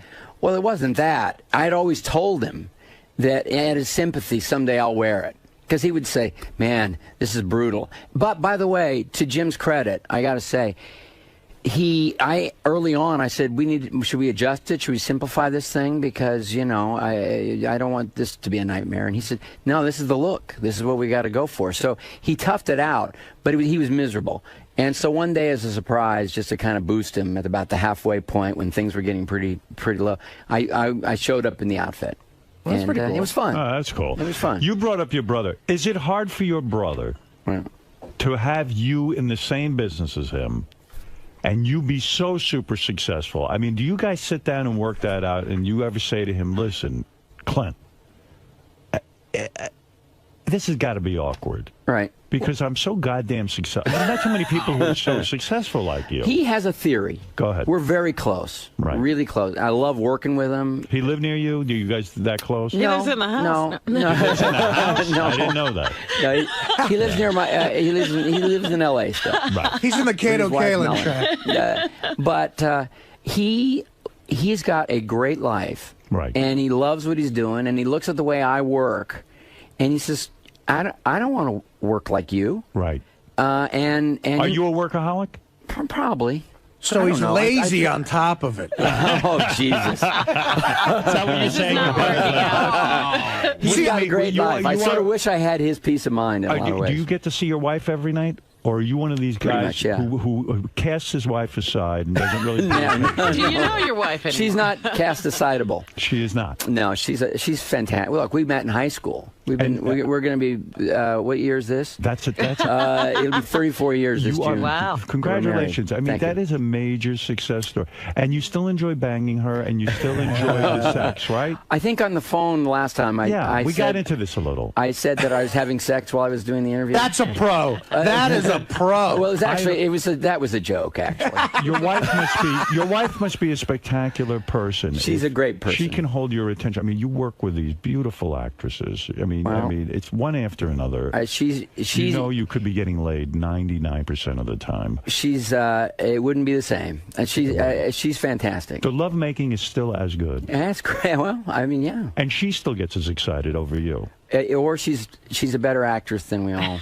He's got to have willpower. Like, Ron is the kind of powerful guy to where it's like, I remember talking to Norm about this. If you're going to send Macdonald. Norm Macdonald, right. if you're going to send a Show woman business out, expert. if you're going to send a woman out to Hollywood, Yes. who's a friend of yours, the best advice to give him, look, if you're going to be a whore, be a smart whore. Right. Like, if you go on a movie set, know who to fuck. Don't fuck one of the actors. Don't fuck a writer ever. Right. Ron's the guy you fuck. Like, Ron is the guy you Do approach and fuck. actresses throw themselves at you? I mean, you're a handsome guy. I mean, you're a nice-looking guy. No, I get. In fact, I think I get along really well with all the actresses because they're just, you know. Do you fantasize about them at all? I mean, it would be natural to fantasize.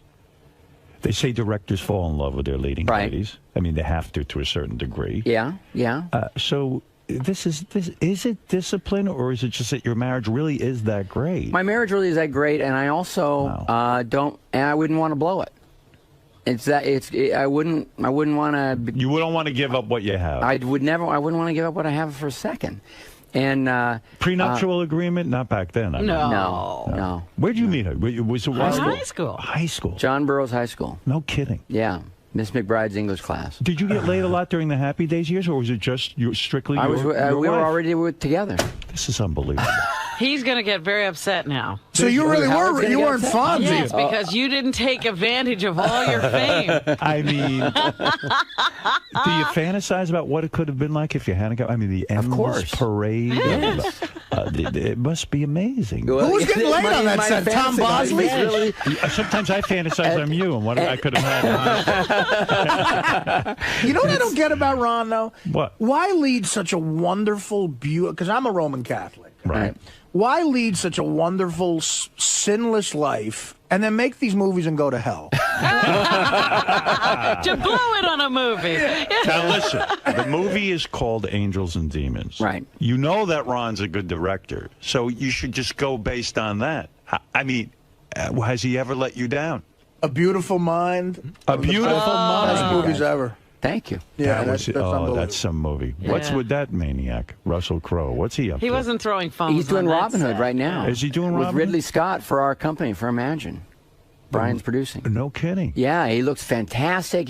It's so cool. I mean, it's like the Gladiator version of Robin Hood, because with Ridley Scott, you know, they're not making it whimsical, or, you know, it's tough out there. I would go see that. It's really a They're good actually acting like there were no conveniences back then. It's a really good script. And his accent's better than Costner's? Yeah, it's fantastic. I'm telling you, it's going to be great. I would hope. Have you ever had the experience, though, of working with an actor who had a difficulty, a real problem, and you really had to work with them, or, I mean, you know, either a substance abuse problem, or, you know. No, I've never had that. Never had that. I mean, I've had people probably who did, but they were functional while I was dealing with them, you know. So yeah, I'm functional. Are you good? He works, first of all, he's working with the top, the creme de la creme. He doesn't have to work with these crappy guys. Sometimes, you know, I mean, even a Robert Downey Jr. has had his problems. But he's so great. No, I've never had anybody who, you know, seemed to be losing it in that way. I mean, maybe a couple of like secondary characters where you sort of knew. Do you think at this point you could put out a movie with an unknown actor?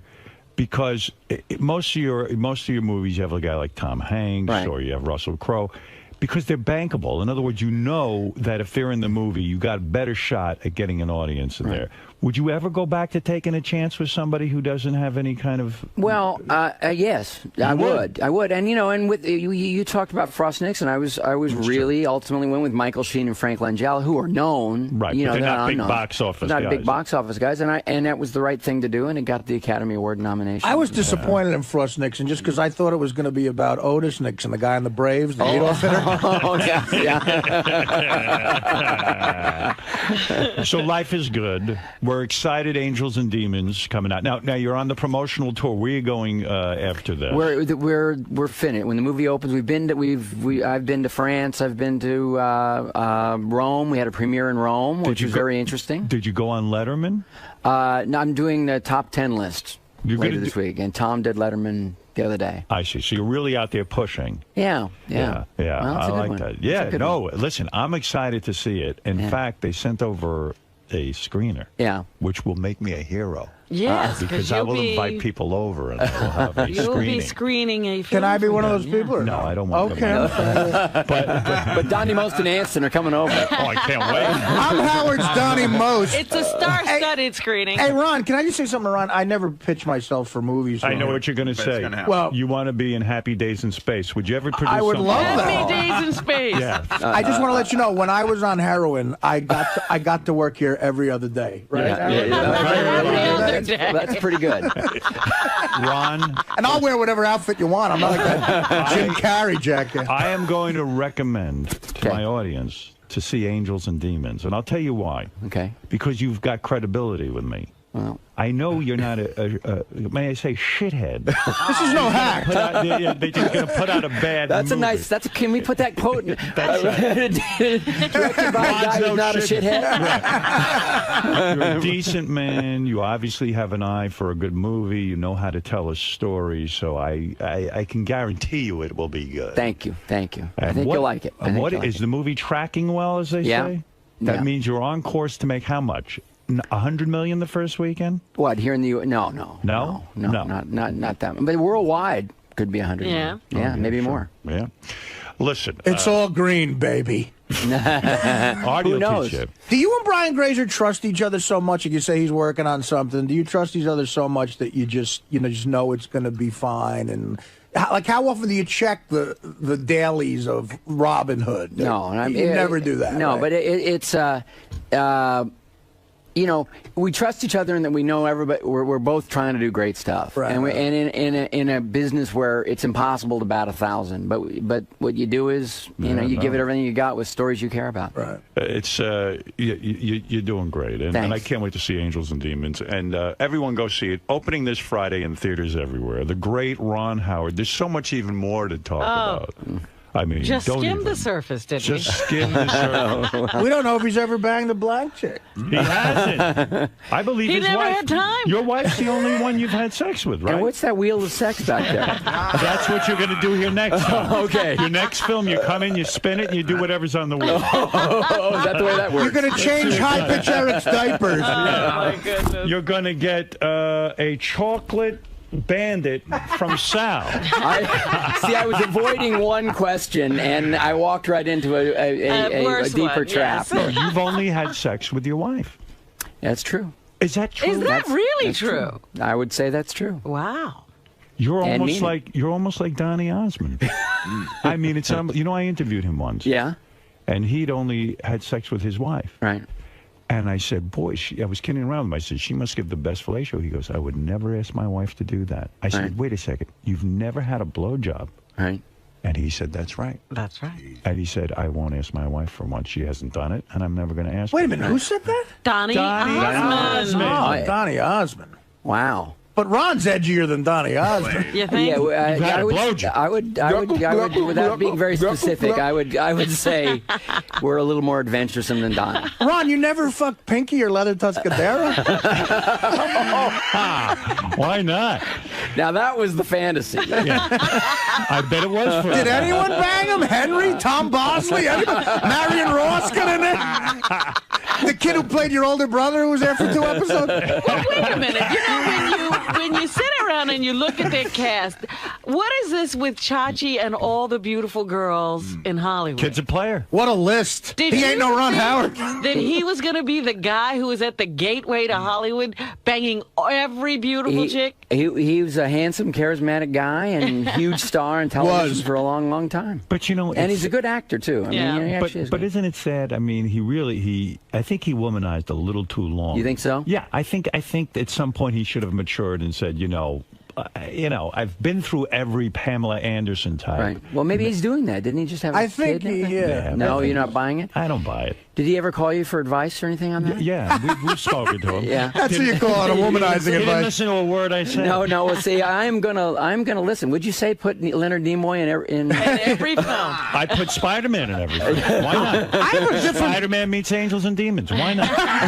That's a huge success story. I don't know. I would do that. When the franchise gets to that point, I think it's time to end it. The Spider-Man code. I have a different outlook on. I have a different outlook on this relationship Ron has with his brother. to me, if I were Ron, I'd be incredibly jealous of Clint because he's in one of the best episodes of The Odd Couple ever. Yeah, he's done some good stuff. Right. Yeah, I mean, he's a good actor. So to sum up, really, it is amazing that a guy in Hollywood who's attractive and wealthy and this and that has only had sex with his wife for his entire life. It's quite remarkable. It's pretty remarkable. Who's the attractive guy? It's a real... I'm sorry. I thought you wanted to work with You're this not guy. attracted to Ron? This guy, Ron Redford over here? Are you kidding me? Oh, you know what I mean. I mean, there's a certain beauty to that. Well, I think so, and you know, I'm grateful sadness. for it. I'm not sure. In Jersey, it's an incredible sadness. Listen, you have a story to tell. Anybody you haven't worked with that you want to? So many. Really? You're not going to name a name? Well, Howard Stern. Hey, you were good in your movie. I did a good job. I went there not expecting much, and you were very, very good. I showed sensitivity. Yeah. I was. You want to know something? I did win the Blockbuster Award for Best Newcomer. Yeah. Which is something Ron dreams of. But I'll tell you what. Right next to the Oscar. Done, yes. I believed, now you can laugh all you want, I deserved an Academy Award nomination for that film. All right. So anyway, let's see. Isn't it true that You said I can laugh all I for Ron want. to respond? Isn't it true that Bryce's monologue was Howard talking to Pig Virus? That's true. That's how she got into Tish. But she did it nude, which is brilliant. That's where I first saw 𝗦𝗵cie, who I then worked with on Cinderella Man. As a matter of he's fact, great. yeah, I mean, I remember when we were testing for that part, we auditioned 𝗦𝗵cie 3 times. We weren't even sure, but Betty Thomas, the director, said, this guy's got something. And then when I started working with him, my agent said to me, this guy's going to be the biggest star ever. He's terrific. He's great. He's terrific. All right, look, enough about me. We can brag about my acting all day, but we won't. Okay. We're here to celebrate your You won't film. name one name of somebody you want to work with, huh? What? Pam Anderson. There's so many. I mean, you know, it just goes on and on. Would you ever work with Johnny Depp? Loved to work with Johnny Depp. What's the problem? I just haven't found a script. I mean, you know, Jack Nicholson. Love to work with Jack Nicholson. Meryl Streep. What about this Paris Hilton? No interest No in interest in Paris I haven't seen the range yet in her performances that would... Aren't you annoyed of those kinds of celebrities now, these reality star celebrities that have apparently no... Doesn't that bother you? It's the antithesis of him, in a way. You know, it's like the direct opposite. People are very entertained by those shows and those people. You know? That's fair enough. Those people. Have you produced any of those shows? You don't have No, any. our TV company hasn't gotten, you know, but I think if we could think of a good one, we Ron, good news. I'm on Paris Hilton's Twitter. She wants to work with you. Let me see that. I love the beautiful brain.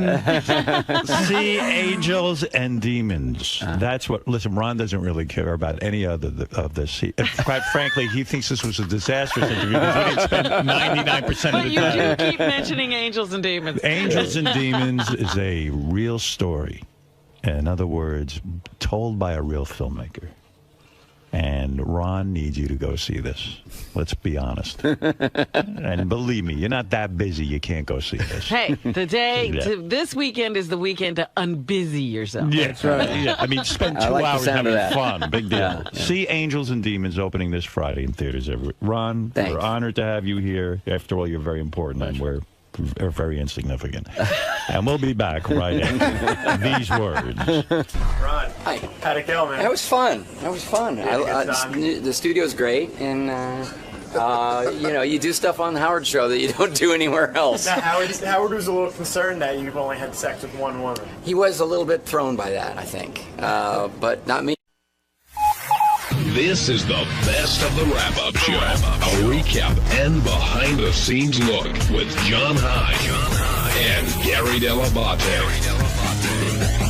The best of the wrap-up show begins now. Hey, it's Gary 𝗏𝗏𝗏𝗏, Baba Booey.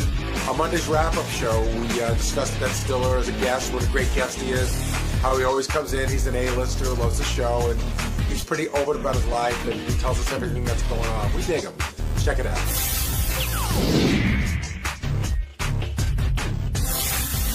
Maybe. We're going to talk about Ben Stiller, longtime friend of the show, Ben Stiller. Yeah, Now, he comes in to promote all his movies, and I think, listen, he's a big star. He likes us. You know, what more do you need? now, he and Howard seemed that their relationship was going someplace, and then I guess it dropped off. I thought Ben said something that was really telling and not a joke today. He said, yeah, you sort of dropped the ball. And Howard goes, really? I thought you dropped the ball. And Ben said, well, when I didn't get the wedding invite, I figured I was on the outs. And I didn't think that was a joke. I didn't think that was a joke either. Did you, Benji? No, but I also didn't think I didn't think about it. You don't have a thought on it, do you? Yeah, I did think it was a joke. How'd you think Ben looked today? Skinny. Skinny, and his hair. He had the funky hair. Yeah. Do you think a couple people said he seemed depressed? Oh, yeah, I got it. No, go ahead. Do you agree? I don't know. That's sort of his demeanor. He's sort of like the, gets beat up, but he's a good guy. I mean, he's almost like the character in his movies, but he seemed a little downtrodden today. Well, considering all his success, and he's been tremendously successful in movies, do you think he's a humble guy? I mean, is that a fair way to put it? Yeah, I mean, you can be humble, but when they said that, when Ben said he doesn't know how many movies he's been in that have cracked 100 million, I was not buying that. I mean, you can be humble and still know that, because when you want to go in to negotiate a contract, I'm pretty sure you got to know what that is. And today, I mean, he was promoting Night in the Museum, the next movie, but a lot of talk was about Tropic Thunder and the balls it really takes to make a movie like that. I think he's really proud of that movie, as well he should be, because he's made some funny movies, but there's some people who go, oh, he makes light comedy, and that was a ballsy movie. And we were saying here today, imagine if you tried to make that movie and Sal was playing the black character instead of Robert Downey Jr. I always said about that movie, the reason why I loved it so much is because that could have gone horribly wrong. And it didn't. It was really well done and well written. And he revealed that he'd been working on that for 20 years. That was a long-time project that he really wanted to do, and it came out great. And, of course, Downey gets nominated for the Academy Award, playing a guy who's trying to get nominated for an Academy Award. I thought the second I saw that movie, I said he should be nominated because, again, that could have gone horribly wrong in the hands of another actor. And I thought Jimmy did a great job just hanging during that whole interview, and then piped in, in the appropriate places. And where was that? Well, I'll get to that. First, we got to get to Ben's marriage, which it seems like he's got a great marriage, 2 kids, everything's great. But he was very honest. He said, all marriages have ups and downs. And, of course, immediately it's like, what do you mean ups and downs? And then Howard brought up the Neil Patrick Harris thing, which, if you missed it, clip number 2, Ted, here's, this explains it. Neil Patrick Harris. I was dating him. It would be one of those said downs. he never had sex with a woman. He had sex with your wife. Well, now, And- I don't know if there actually was, he says it was coitus. You might not even know what that is. And he said... It was grossest. He said... I knew then I was gay because if this is one of the most beautiful women in the world. If I can't get excited over her... Well, he must have been then I must be excited. gay, right? That's what he said. Yeah. Now, now, what do you think of this? I don't know what to think of it. I mean, I don't know if it's a compliment, if I it's think it a is. backhanded, whatever. I don't know. I'm happy that he's happy with his own sexuality. Had she I'm glad that told he's figured you? it out. Did she break Had the she news told to you? you that she I knew had that they had dated. I mean, I never delved in for the details. Right. What do you say to that? So he's finding out for the first time today that Neil Patrick said that on our show? No, he was aware of it, he said. He was aware that they dated. No, he was aware of what Neil Patrick Harris said when he came in. But still, how do you have that conversation with your wife? Or you don't even have that conversation. Well, first of all, do you want to hear about any of the dudes that your wife banged before she met you? No. Okay. Then do you want to hear about the gay dude she banged who's like this really gay guy now? No. But again, Ben knows what he's getting into when he walks into the Howard Stern show, and he rolls with things very well. The other thing he didn't want to talk about was Owen Wilson, and this is after talking about a bunch of different things in his personal life. But it seemed like Owen Wilson's attempted suicide was just hands off. Well, they're really good friends. He probably doesn't want to talk about it, but he's like, I'm not going to talk about this, and he started to talk about it, and then it got really crowded in there, and he reeled back on it. But, I didn't think Howard was that out of line. He was sort of like, hey, you're directing a movie. You got just your life's work. It's a movie you worked on for 20 years. What do you do when a guy drops out? Did you think that question was out of line, Benji? No, not at all. And I didn't think. I thought Ben didn't handle it in a really good way. Like, I think he should. You know, if he doesn't want to talk about it, it's okay. I would respect that. But it just he made it like it was this horrible thing that it made. Well, it the guy tried to kill himself. No. That's horrible. But it's not crazy that Howard would say, like, how do you handle a situation like that? Yeah, I think everybody's nervous when Howard brings up stuff like that. But I thought the question was a legitimate question. He probably said, hey, you know what, man? You know, he's a great guy. We got somebody else for the movie. It was a tough time, and, we moved on. Hey, it's 𝗦𝗵cie, and on Tuesday's wrap-up show, we discussed one of my screw-ups in the Bob Levy spelling game, and then somehow the conversation went over to Robin and her talking too much. That was my opinion. That was constructive criticism. And after you see what I have to say, I think you're going to agree with me. So check it out.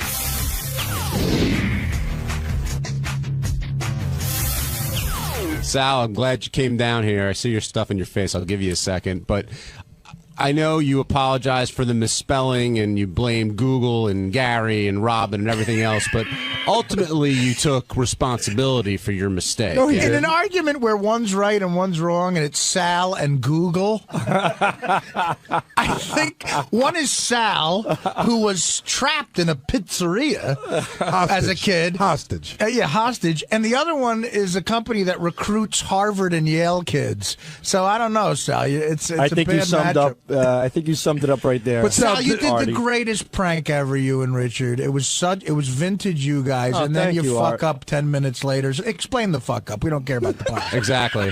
Why'd you blame Google? Talk about your fuck Because ups. when Google didn't work, I went to Gary. But did you take responsibility for it? Yes, absolutely. I do take responsibility. And, I did it in a way where when I wasn't sure about the word, I Googled it. But the thing is, at the time, I never noticed the top. It says, did you mean so-and-so? Right. I just I'll type in cemetery, and then if I see, and I'll scan the page, and if I see that spelling, I assumed I got it right. So it gave you all the hits on the other idiots that spelled it wrong. That's exactly it, right. So I found on Google all the idiots just like me, and I fucked up. Sal, when we were talking about it, though, a bigger issue came up, I think, which Gary alluded to, which is, Sure. I don't know, did you hear what he said? He said that you're telling Gary that he's your boss and Right. everything, and then away from Gary, you're like, you know what, I'm Well, doing just fine. I said on the air that I screwed up, and then when Howard just kept pecking at me, I said, this is a time for a good old-fashioned Baba Booey moment. But that's not what we're talking about. Yeah, we're this is something talking about different. You're off not the air. listening. People are I'm not. telling me off the air that you're going around saying, I let Gary think he's the boss, but I know who's wrong. Oh, no. I might have said it in front of the camera, but Gary, that's definitely not true. I wonder. so who? I wonder if you didn't go to Thank the, you, Sal. Gary. I wonder if you didn't go to the Stuttering John School of Disrespect. No, Gary, you know more than like even today when we put a game together, I specifically break it down. I make sure that you know. Sal, if you're going to go to a Stuttering John school, I would never go to that school. You should go to the Stuttering John school of getting an insanely great job without any skills school. You should go to the Stuttering John School of I can't remember where I put my wallet. You should go to the post Howard Stern job placement school because he's the fucking master of that. Gary, do you believe that Sal respects you at your job? I think for the most part he does, but I think Sal is one of those guys, who will say whatever needs to be said, where it needs to be said to make himself look good. Well, I don't know about looking good. Yeah, he's a jerk off. Right, yeah, they are. Yeah. I was going for 2 things. Yeah, but I'm a jerk professional off. I'm a jerk off Yeah, too.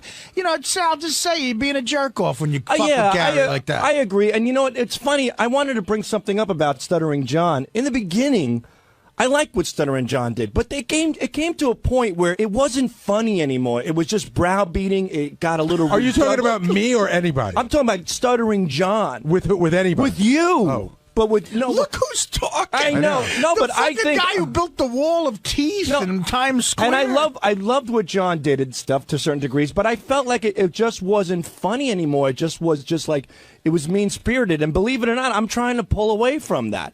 Today, it's been a while since I broke Gary's balls, but when you have like Howard looking at you, I feel like a third grader in the principal's office. It's rough getting yelled at by Howard because it's impossible to win an argument because he's a good arguer. For straws and sometimes you just got to own up to it. And I did. But I'm grasping for straws, and he's giving me that look. It's like the fucking, it's like the Wizard of Oz looking down at you with the flames coming up and everything, Sal, I'm shivering like the lion, and all of a sudden I'm just like, where do I go? Oh, okay, Baba Booey. Sal, do you? He's my saving grace. Hold on. Deflection. Do you understand why Howard was so embarrassed and upset? Because I made him look like an ass, and you don't make Howard look like an ass on the show. I mean, I screwed up. The guy is running a show. He's doing the best he can. He can't stop and think, and cover everything. He's running a show, and then all of a sudden, it's one of those things he glanced over, and I made him look foolish. Now, will you be insulted if you get an email tonight where Beth said you put a post-it on your computer and you should check Webster's dictionary?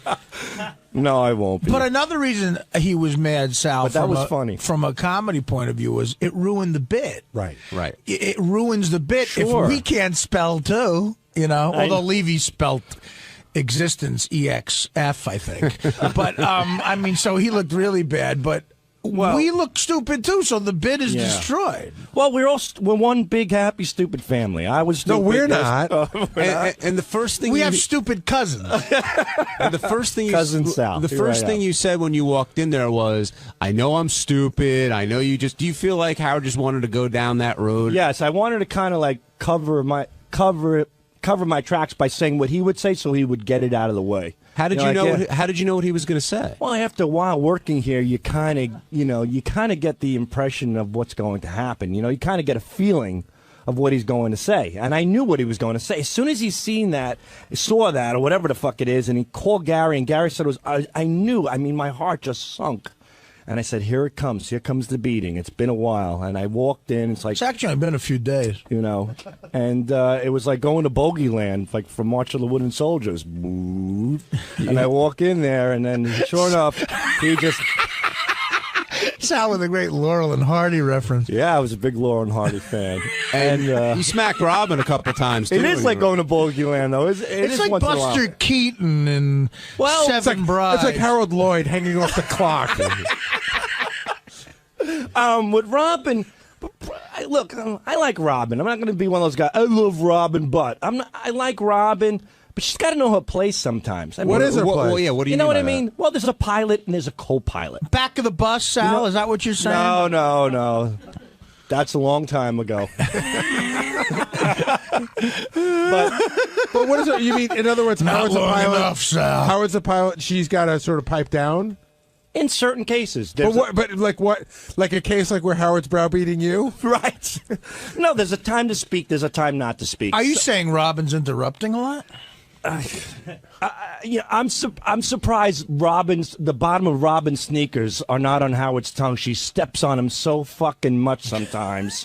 I agree. I'm surprised you don't have track marks all over his fucking face from her Reeboks, because she sometimes just keeps interjecting. It's like, hey, you're going to fucking spew your garbage at 10 o'clock for 45 minutes. Get it all out then. Hold back a little bit. You're calling the news garbage? No, That's I'm spewing? just a figure of speech. Spew her stuff or whatever. I feel like we're all like cannibalizing each other now. Like we're all like this. Well, we're not. Like we're all like, he's yelling, Artie's talking too much. He's yelling, Robert's talking too much. I feel like come on, we used to be a family. What happened? I'm trying to. This is family, Gary. Do you mean we're all eating each other? It's a dysfunctional family. I know, but I feel like we're tearing each other down. I know. Well, but listen, even Artie agrees. It is weird, Gar. Lately, there's been negativity on the Howard Stern show. I can't believe. No, I mean, Robin. So wait, you said at 10 o'clock Robin should do her thing. So from 6 till 10, do you think she should just sit there? No, knowing that she's got the last hour. No, but she should know her place. Like she's like the number 9 hitter. To me lately. I mean, if I love Robin, I'll give her constructive criticism right now. I thought you said. All right. Well, You want me to tell the truth? No. You didn't. I love Robin. You This said is not a diss. This is not negativity. Let's hear what he has to say. What do you have to say? Hold on. I admire Robin. I look up to Robin. I pinch myself every day that I'm working with a great person on the Howard Stern show. You look up to Robin because she's taller than you. But if I may give her some constructive criticism, like she would for me, somebody you care about. Okay. What is your constructive criticism? Slow down on chiming in. Slow it down, Robin. Slow it the fuck down. When there's a guest on and Howard's mid-sentence in a question and she chimes in and she just demolishes that question with something from left field, sometimes it makes my hands crunch into a fist. Just take it easy on chiming in so much. Think about what you want to say. Think if it's that important to interrupt Howard Stern when you say it, and then take the approach, whether you're going to do it or not. She has a tendency sometimes to get real. She's become a pig on the mic. The micro, like a hog, hogging it up. Just take it easy. Don't be so piggish on the mic. When did you start? Slow it down. When did you start feeling this way? Jeez, 1982? No. I would say, recently, about 7 months ago, somebody sent in an email, and Howard read it, that Robin is chiming in a lot. She's not chiming in. She's stepping on Howard a lot. And Howard read it, and I remember that week she really piped down a lot. And you know what? She was brilliant, and I loved her, and I still love her. But she's got to know her role. You can't have too much of everything. You're going to turn people off. Slow it down, Robin. Just slow it down a little. And I mean that from the bottom of my heart in a kind manner. Just take it easy. So let me ask you a question. The 28 years or 28 or 29 years of chemistry that Howard and Robin have together, you're saying that she's veering off from that? I think she's really good at what she does, but I think she's becoming so confident that she's Robin Stern. You're Robin Quivers. You're the sidekick. You're the co-pilot. Wait for the pilot to make the move and then listen to him and know your role. Know your place. You know what I mean? Hi, this is Fred Norris of the Howard Stern Show. Guess what? On the wrap-up show for Wednesday, we had a very exciting talk about Jesse James, the outlaw bike builder. We spoke about what a great guy he was. We spoke about how he was willing to build Howard a custom-made chopper, which could run up to $100,000 in cost. We talked about, this is almost as long as the wrap-up show. Why don't you should watch it instead?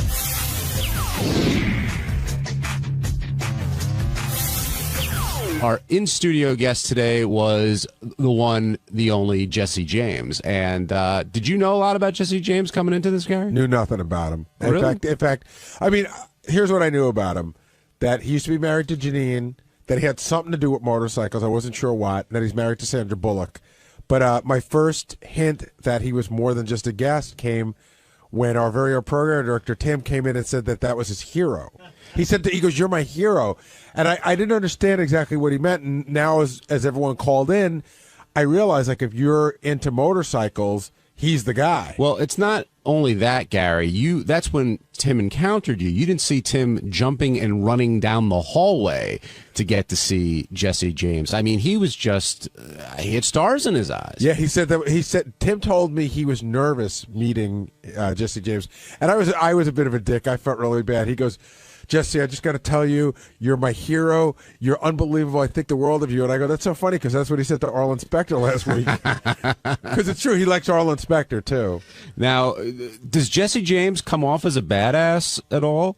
No. I mean, I didn't know much about him, but he's got a really good vibe. He just seems like a good guy. He's like sort of, I read the notes on him, and I see he's been through some crazy shit, but, he doesn't look like he's going to kick your ass, except for all the tattoos going up and down both arms. But he seems like a sort of a gentle guy, and I don't know. I thought he came across as really nice. And Tim wasn't the only one who was excited. Fred was happy about it, and I think Fred's going to drop by.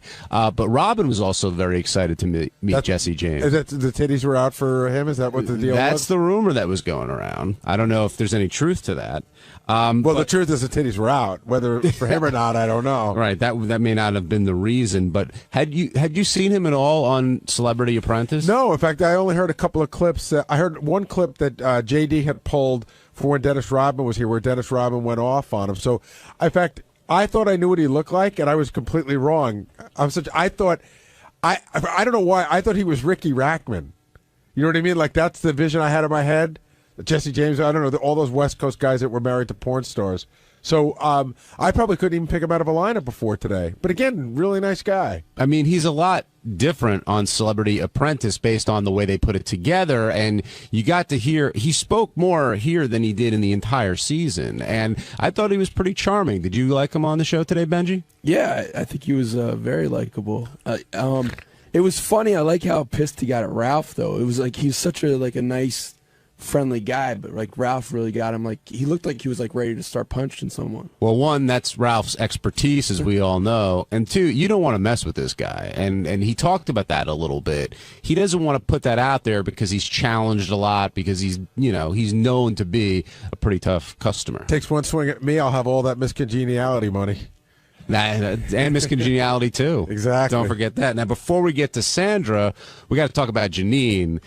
He didn't really talk a lot about their marriage, but you could tell it was a rough ride. Yeah, he kept calling it his nuclear disaster, which is, you never want to have your relationship referred to that way. And I thought that the line really hit it on the head. Howard goes, "It must have been great. You're married to this porn star." And he goes, "Dude, everything isn't the way it looks when you see it," and that spoke volumes about it. Yeah, if you missed it, well, actually, I'm sorry. I don't know if you have the line. Yeah, I think I have the line you're talking about. Here's I think this sums it up pretty much. Hit it, Ted. Was it weird for you being married to a porn star for a while? Like, I mean, is it that like guys think that they can have their way with your wife, and I think it she'd been retired for like 5 years, right?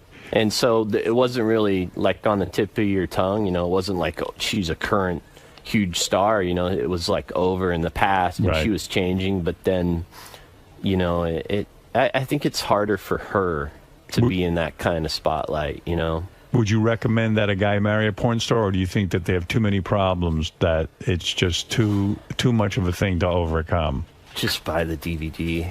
Just buy the DVD. Yeah, don't even go there. Just buy the DVD. Yeah. Okay. It's better to beat off. That was a line. Yeah, that pretty much sums that up. And were you surprised when you learned that he was married, not today, but in the past, when he was married to Sandra Bullock? That kind of came out of nowhere, and that relationship seems to have stuck for a little while. You mean surprised that they ever got? I mean, at the beginning, again, I'm as guilty as anybody. You don't know anything about people, and you just see them in the tabloids, and you see this guy that used to be married to Janine, who's some biker dude. You see him and Sandra Bullock together, and you go, oh, it must be Sandra Bullock's, like, sort of fling, her wild fling. Certainly they can't really like each other, but I don't know anything about him, and it turns out that they really love each other. Yeah, even he said she figured he'd be a bigot, he'd be this and that, and they ended up doing pretty well together. And Howard found out a lot about how they carve up their finances as well. I think Howard probably got more out of him than he's probably done in any interview. And he even said at one point, he goes, when Howard asked about the sex, he goes, dude, I'm going to stop. I've already said enough. Now, he also gave advice about how you have to listen to girlfriends and your wife, and he's talked about going gardening, and that's the greatest idea I've ever heard. Right, but he said it in such a sarcastic way, as if you have to be really not sincere and go, honey, gardening's great. And he let's go to they don't have kids together though, right? He's got his own kid with Janine, but him and Sandra don't have kids together. I don't think so. Yeah, so that it's easy to pretend to want to go gardening. That's true. Paul in Philly, you're on the wrap-up show. Hey, how you doing, guys? Good, Paul. How are you? Great. Listen, I just wanted to tell you, I thought Jesse was really good today. You could tell it's like two different guys. I watched a little bit of that Apprentice, and it's like very uncomfortable there. And in the studio, he just seemed like he was at home, with you guys. Yeah, he said, I got to tell you, he told me in the green room, and he said it when he first walked in, too. He said he was extremely nervous about coming on. He'd done 60 Minutes and all these other shows, but to him, Howard was like a different level, and he was very nervous about coming on. Yeah, it just seemed like, he really hit it off with you guys. He was really happy to be there, Yeah, good guy. Good guy. Do you think people can appreciate a guy like Jesse James because of what he does? I think initially you hear, he makes bikes, and he's a so he just makes bikes. You know what I mean? Like again, I don't know much about motorcycles, and this much what I'm about to say I learned from Fred, and Fred will talk in a minute because he just showed up. But I didn't realize that to me a motorcycle is a motorcycle, and that there are guys who make motorcycles that's like a piece of art if you're into motorcycles. It really is. I mean, it's one of the few things that you can buy. I mean, when he was talking, he said the most expensive motorcycle that he made was $300,000. When you think about a handcrafted, personalized motor vehicle for you, that's a bargain. I mean, if you can afford $300,000. That was the other great part of the show this morning was when he offered Howard a bike, to make Howard a bike, and Howard said, first of all, listen, I could buy my own bike. There are Tim came to my office and started jumping up and down again and going, I can't believe he's not going to take the bike. Why won't he take the bike? He's got to take the bike.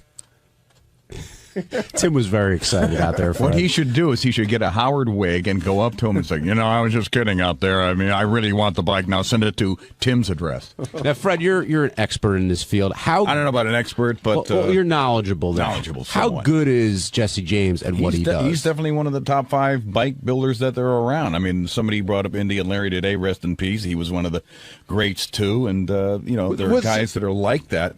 And I really think it's like the last frontier in terms of like customized cars and bikes and things like that. People don't customize cars that much anymore because I think they all look the same and they all look like jelly beans. But at least with a motorcycle, it's like the last frontier. It's kind of like being a cowboy. That Orange County Choppers, are those guys just an interesting show, or are they really good motorcycle makers? You know what? The jury's out on them. The real aficionados of bike building, they poo-poo them. And I'm one of the few people that doesn't, because I think anybody that brings bikes into the collective consciousness of the United States and makes them more acceptable and makes them appealing to the masses, that was one of the things that Jesse was talking about this morning. When you're riding in traffic, people have no respect for motorcyclists. I mean, they barely have enough respect for other cars. Well, I think when you're on a motorcycle, you're very vulnerable. I don't know why this pisses me off. I'm always very respectful. Like a motorcycle guy, if he's in front of me, I like to be very far behind because I always think if he falls, I don't want to run him over. Right. The thing that always pisses me off about a motorcycle guy is when he goes between cars. I agree with that, and I think in New York State, I mean, there's certain places in the country where I think that's legal. I don't think in New York State that is legal, and I agree. I think it's a dangerous practice, and I think people should not do that because it freaks people out. Well, also, a motorcycle guy, like on the highway, they always show up in your blind spot when they do that. Well, that again, it's like that comes down to bad motorcycle riding. I mean, I used to ride a lot when I was like 14, 15, 16 years old. I rode a motorcycle before I ever drove a car. And I got a motorcycle again about maybe 10 years ago. I hadn't ridden in years. Maintained my license, hadn't ridden in years. And I, when I decided I was going to go back, I signed up for a motorcycle safety course, took a series of lessons, read a lot of books, and that's one of the reasons I feel fairly confident when I'm riding on the road, because they'll teach you where not to ride in the blind spot, what not to do, the stupid things that you can do to get yourselves in the trauma unit. All this talk about safety, so that brings me to a question. You've known Howard longer than me. Mm-hmm. Is in your time with the show, was there ever any chance that Howard's getting on a motorcycle? Not unless Bianca and Beth were like being held for ransom or something. There's no way that he would do it. On Thursday's wrap-up show, Sal came by, and I don't know how it came up, but we got started talking about Robin again. And Sal at first was trying to explain himself, but then he broke down a little bit, and it led to a lot of good conversation, a lot of controversy, and Robin eventually coming in here to confront him on what's going on in Sal's mind. And I've been trying to figure that out for 3.5 years. But it was a good show, and watch for yourself.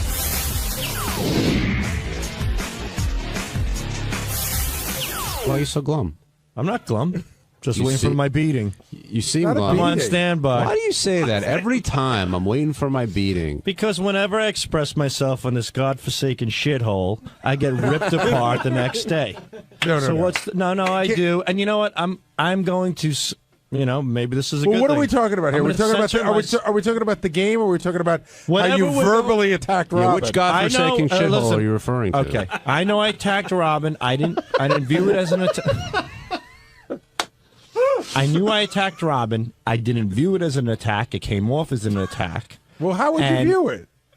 In other words, As if giving, without being, You just said, I know I without attacked. being redundant, it was constructive criticism that she took personally. And I know a lot of people feel that way, and I'm sorry. I'm sorry that I offended Robin. That wasn't my intent. But, you know, if somebody else gave criticism, it wouldn't be as bad. I always have to be the guy that stepped on in See, the that's end. not true. That's wrong. That's just not true. No, it is. It's true. It is. Because Don't I'm pay- the only one. I'm the only one that gave Robin good advice, as far as I'm concerned. No, you're the only one that gave her and that advice, and you think it's good advice, and that's you could think that. But I can. You don't have, You're not better than me, Gary, to tell me. I'm not saying I'm better than you. I'm saying you don't have the ability to recognize that you took a solid 10 minutes on the wrap-up show to talk about how Robin is literally single-handedly fucking up the show, and it's your opinion that she's fucking up the show, and we don't say a word, and we let you say whatever you want, and you don't have the ability to think that she might be offended by that. Well, you interpret it as me saying she fucked up the show. I said I would prefer if she just slowed down a little bit. And that's what I really said. Slow down. Know your place. Slow the fuck down. And that's it. And then it just turns to this whole... So, you know what? I'm not going to express my opinions anymore on you guys.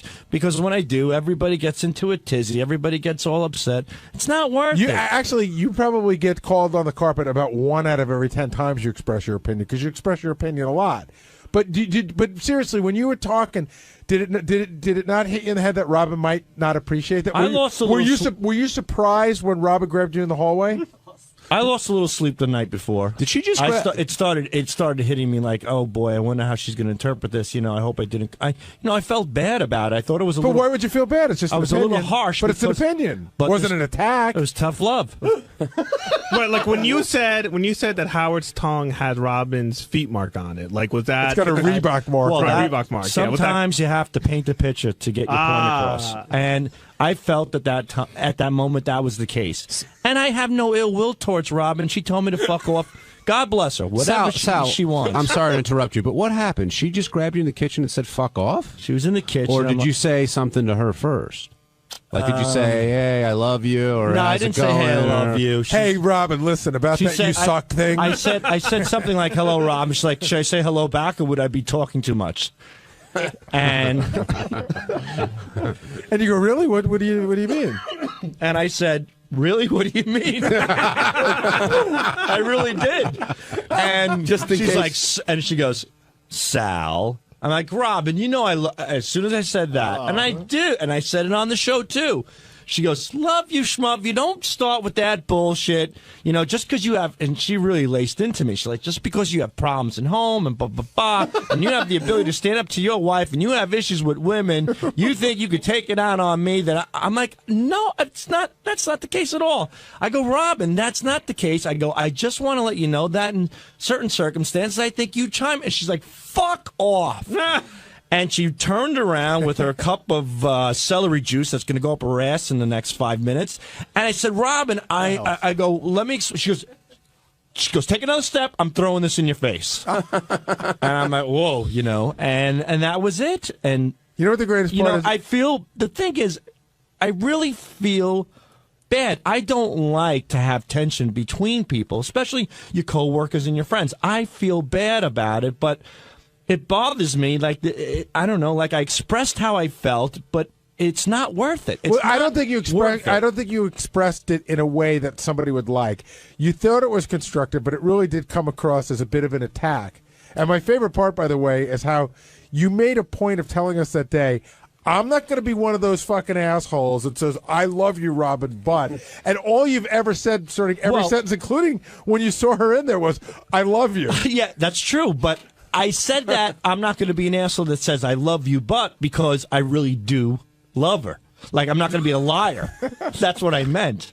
Like, after, you know, on the show every day. I'll take 500 shares of Logistics, please. You need a decipher from, like, the DaVinci Code to figure out what Sal means when he says shit. When you get caught in a conversation with Sal, I do understand why he was so successful at selling stock, because he really tells you. Like, sometimes I would walk out of there confused. Well, that's because he says 3 different opinions that often contradict each other in one statement. I said what I meant. What? And Robin walks all over Howard? That I care about Robin, but I felt lately she's been chiming in too much, and I meant that. I expressed it in a harsh way that she took offense to it, and I'm sorry that she took offense. Can I just say, I don't like the tension. I do like Robin, and I think she's great at what assuming she your does. criticism comes from a sincere place, did it ever occur to you that maybe a 25-year broadcasting veteran didn't want to hear the opinion of a stockbroker? Or like a 25-year listener. Or like a 30-year veteron. Robin's been on there for like 30 years. A wise man learns from a fool. A fool learns from no one. What? It's exactly what I said. If you guys can't get that. Wait. A wise man learns from a fool, and a fool learns from no one. So that means there's always something you can learn, whether God. No, what it means is a fool has the inability to learn nothing, but a wise man should listen to the fool. Yeah, you can learn from a fool's mistakes. You can learn from a fool and a fool's actions. But there's always advice to be given. So who are you in the scenario? Who are you? Unfortunately, I'm the fool because Robin has the experience. So I'm putting Robin on the pedestal here. But she can learn. So you can always learn something. But I'm just saying it was unsolicited. Hey, like if she had come to you as a does friend Richard Roper and said, have the right to tell somebody how to direct a film? No, but he could critique it. Yet he has no experience in that field. I have experience. You're at not least a little bit, not as much as Robin. Technically, you're not here to critique. I'm Richard's not. hired to critique. That's and that a big goes difference. back to my first statement. I'm done giving my opinion and critiquing. Oh, put the $1,000 on the table right now. There's no way you're done. And as much as it pains me, I'm done. You're not done. Honesty is dead. And you're the fool, and you've learned nothing based on your analogy? No, a wise man learns from a fool. A fool learns from no one. So who have you learned from? I've learned to keep my mouth shut. I've learned from this fool myself, I guess. Jack in Long Island, you're on the wrap-up show. Yeah, I think that's an Aesop fable or something. Look it up. It's on Google. Yeah, hi. I'd like to talk to Sal about what's going on with him. Oh, this is Ronnie Munt. Who? I could tell. I could smell the 𝗦𝗵cie 𝗄 coming off your skin. Yeah, well, hey, dude. Yeah, I can smell. You know what, yeah. dude? You do this every time. Take that diaper you have around your ass and wrap it around your mouth. You please? do this every time. You cause trouble for yourself. I do. And then you cry like a baby. I'm not crying one bit. Jeff, I'm just learning Howard. my lesson. Now you did it with Robin. Then I didn't do anything with Robin. Like a little baby. Ronnie, I'm not being a baby Jack, here. I'm learning, Ronnie, like that I shouldn't baby, express myself because you get in trouble. Baby, man, you don't quit. Baby, just the opposite of a very, very old person. Go lock yourself in your Jack? room, like I told you a long time ago. Go lock yourself in a room there.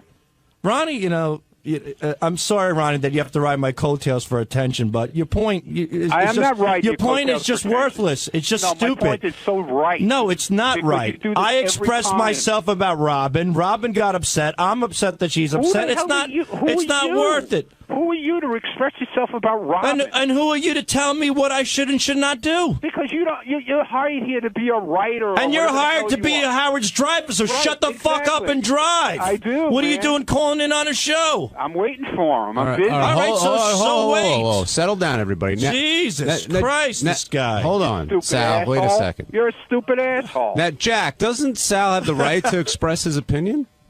Not. Why should he? Who is he? I mean, Nobody. if he's asked a question, he's simply answering it. Nobody asked him to make it give opinion on Robin, whether she should talk more or talk less. Who is he? He's nobody. Robin's All right, here. Hold off on the break. Robin's here. Rob, Benji, can you come right here, Robin? So, I'm in the hall and people just keep telling me stuff about Sal saying various things. Why is this still going on? Well, didn't you have your say? I said heard I felt bad. No, he's not. He hasn't been degrading you. What he's saying is, but he said he was delivering a communication. I got it. He doesn't. We were asking him how he could go off for 20 minutes and give his opinion. I put in quotation marks, and I said, "Did you not think that it might come back to bite you?" And he goes, "No, not really." Well, when somebody said Sal didn't understand, I said he could stop there. He doesn't have to put anything after that sentence. Sal doesn't understand anything. That's true. Just say that. I don't understand. I don't understand. I would egg you on, Robin, but right before you walked in, Sal's like pretty much on suicide watch right now. No, I'm not. Ronnie told me that Sal said he's losing sleep. I said, you shouldn't tell me that. Yeah, because we feel bad. So, Robin, did you take Sal's advice to heart? Oh, shut up, John. Do you really think I would take Never. Sal's advice for anything? No. But clearly, I mean, you yelled at him in the kitchen, so something must have bugged you one way or the other. Sal isn't attacking me. Sal is attacking all women when he talks to me. That's what she said in the And that's what I don't mind an attack on me. Like I said, when he said Artie did something wrong, it was Artie did something wrong. When he says, something to me, it's like, know your place. Well, where would my place be? This week in Arizona. Howard's at the window. He sees Robin talking to Sal, and he's got this quizzical look on his face, like, should I go in there? And then he just left. He's like, so what would your advice to Sal be? I don't have any advice for Sal, because if I try to give Sal advice, because quite frankly, when I was talking